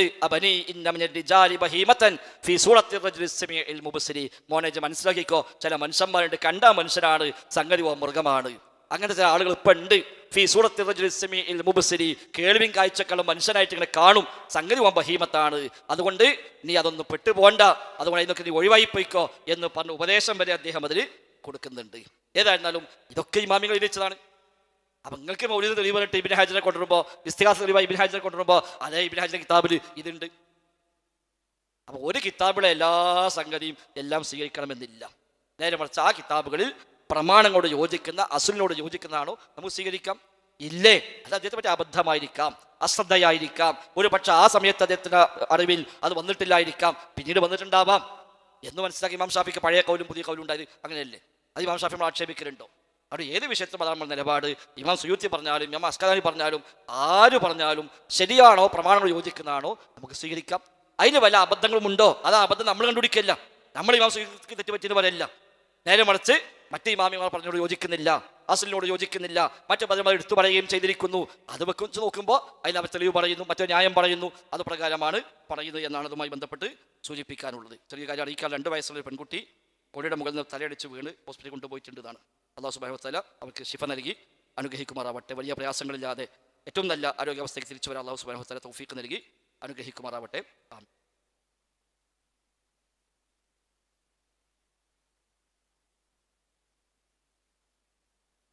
ഇത് വിഷയവുമായി ബന്ധപ്പെട്ടിട്ടുണ്ടെങ്കിൽ ഒരു അവസാനത്തെ ചോദ്യം ചോദിക്കാനുള്ള സമയമുണ്ട്. നമുക്കിനി 10 മിനിറ്റ് കൂടി ഉള്ളൂ.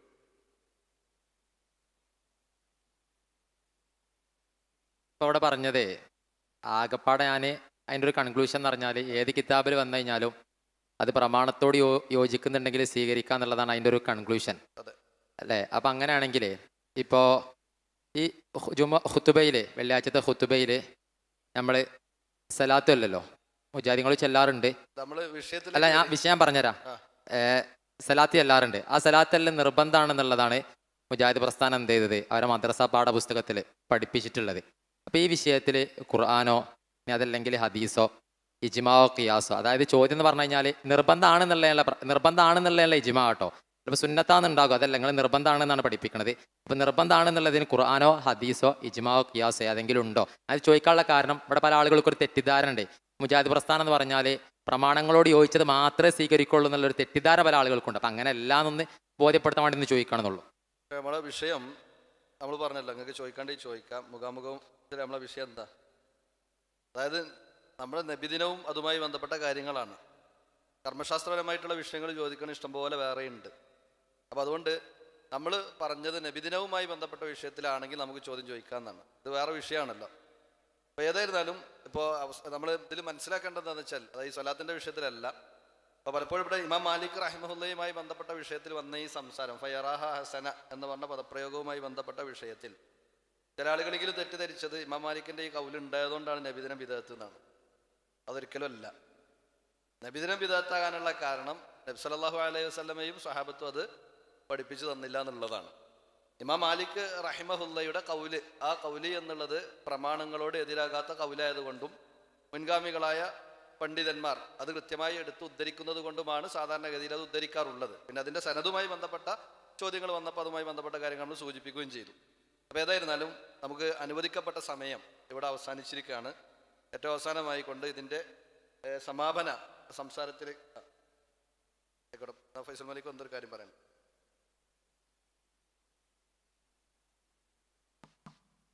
ചെറിയൊരു 2 കാര്യം ആഡ് ചെയ്ത് സമാപനത്തിലേക്ക് നീങ്ങാം.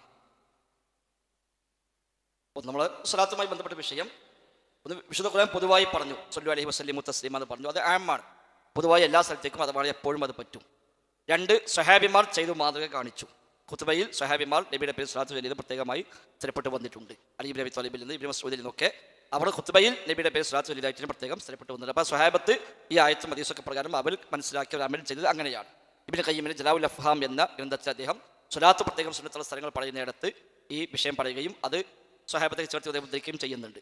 ഇബ്നു ഹജർ ഹൈത്തമിയുടെ അദ്ദുറുൽ മൻലൂദ് ഫി സ്വലാത്തി അലാ ഖൈരിൽ ഫിസ്ലാത്തി അലാ സ്വാഹിബി മഖാമിൽ മഹ്മൂദ് എന്ന കിതാബിലും സമാനമായി അത് തന്നെ എടുത്തുദ്ധരിച്ചത് കാണാൻ കഴിയുന്നുണ്ട്. ഇബ്നു ഖയ്യിമിന്റെ സാദുൽ മആദിൽ അദ്ദേഹം നബിയുടെ ഹദീ പറയുന്നിടത്ത് ഖുതുബയുമായി ബന്ധപ്പെട്ട വിഷയം പറയുന്നിടത്തൊക്കെ ഈ വിഷയങ്ങൾ പറയുന്നുണ്ട്. പിന്നെ പൊതുവേ മുസ്ലിം ലോകത്തെ പണ്ഡിതന്മാരൊക്കെ ഈ വിഷയത്തിൽ മൊത്തത്തിൽ ഇതൊരു അദബായി പറഞ്ഞിട്ടുമുണ്ട്. ഫർളാണോ വാജിബാണോ സുന്നത്താണോ എന്നതിൽ വ്യത്യസ്ത അഭിപ്രായമുണ്ടെങ്കിലും ഖുതുബയുടെ ഒരു അദബായി പറഞ്ഞിടത്ത് സ്വലാത്ത് പറഞ്ഞിട്ടുണ്ട്. ഇനി ഖുതുബയിൽ മാത്രമല്ല പൊതുവായ ഏത് കൂടിയിരുത്തങ്ങളിലും മജ്‌ലിസുകളിൽ കൂടിയിരിക്കുന്നിടത്ത് സദസ്സുകളിൽ ഒക്കെ ഹംദ്, സ്വലാത്ത്, ബിസ്മി എന്നിവയൊക്കെ ഒരു പൊതുവായ മര്യാദയാണ്. ബിസ്മി കൊണ്ട് തുടങ്ങിയില്ലെങ്കിൽ അബ്തറാണ് എന്ന് പഠിപ്പിച്ചു.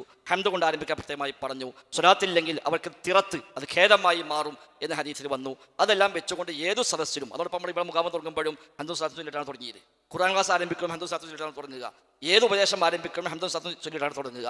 അപ്പോൾ പൊതുവായി ഏത് സദസ്സിൻ്റെയും ഒരു പൊതു മര്യാദയാണ് കാര്യത്തിൽ ഇത്തിഫാഖുണ്ട്. ഇനി അത് സുന്നത്താകുമോ വാജിബാകുമോ ഫർള് എന്ന് പറയാൻ പറ്റുമോ എന്നതിലൊക്കെ ഖിലാഫുണ്ട്. ഷാഫി മദബിൽ അത് ഫർളാണ്, മാലിക്കി മദബിൽ അത് ഫർളല്ല. അത് വ്യത്യസ്ത മദബിൽ വ്യത്യസ്ത നിലപാടുകൾ ഉണ്ട്. പൊതുവായി ഇതിൽ അദബിൻ്റെ ഭാഗമായി എല്ലാവരും എണ്ണിപ്പോഴുന്നു. സ്വഹാബത്തിന് ചെയ്തിയാണ് അതിനുള്ള അസ്ല്. അതുമായി ബന്ധപ്പെട്ട് സൂചിപ്പിക്കാനുള്ളത് സമയം വൈകിയത് കൊണ്ട് ചുരുക്കിയാണ്.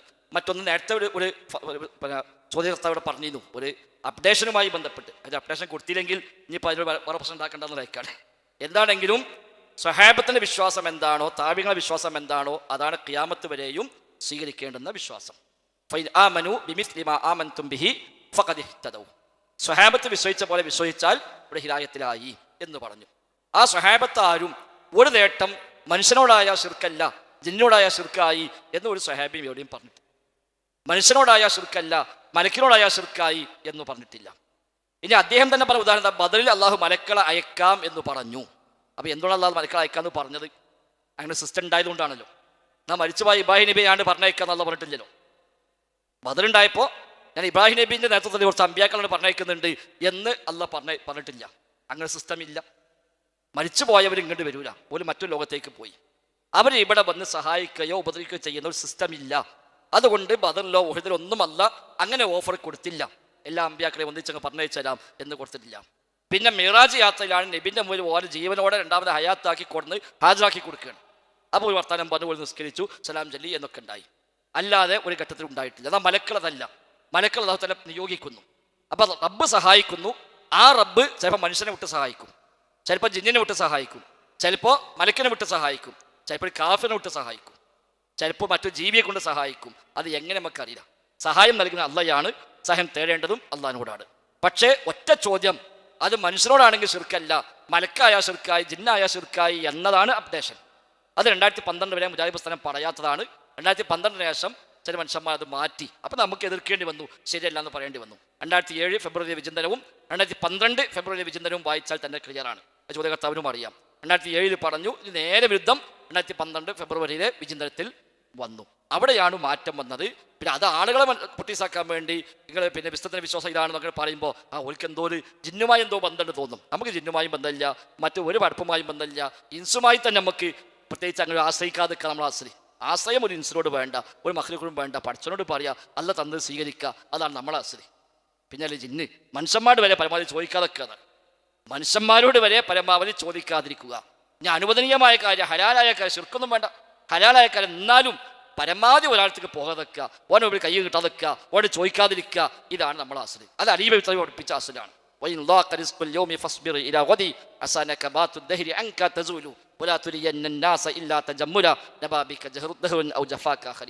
എത്ര പ്രയാസം ബുദ്ധിമുട്ട് വന്നാലും ശരി, ഒരാളെ മുമ്പിലും നീ മാന്യതയല്ലാതെ കാണിക്കല്ല.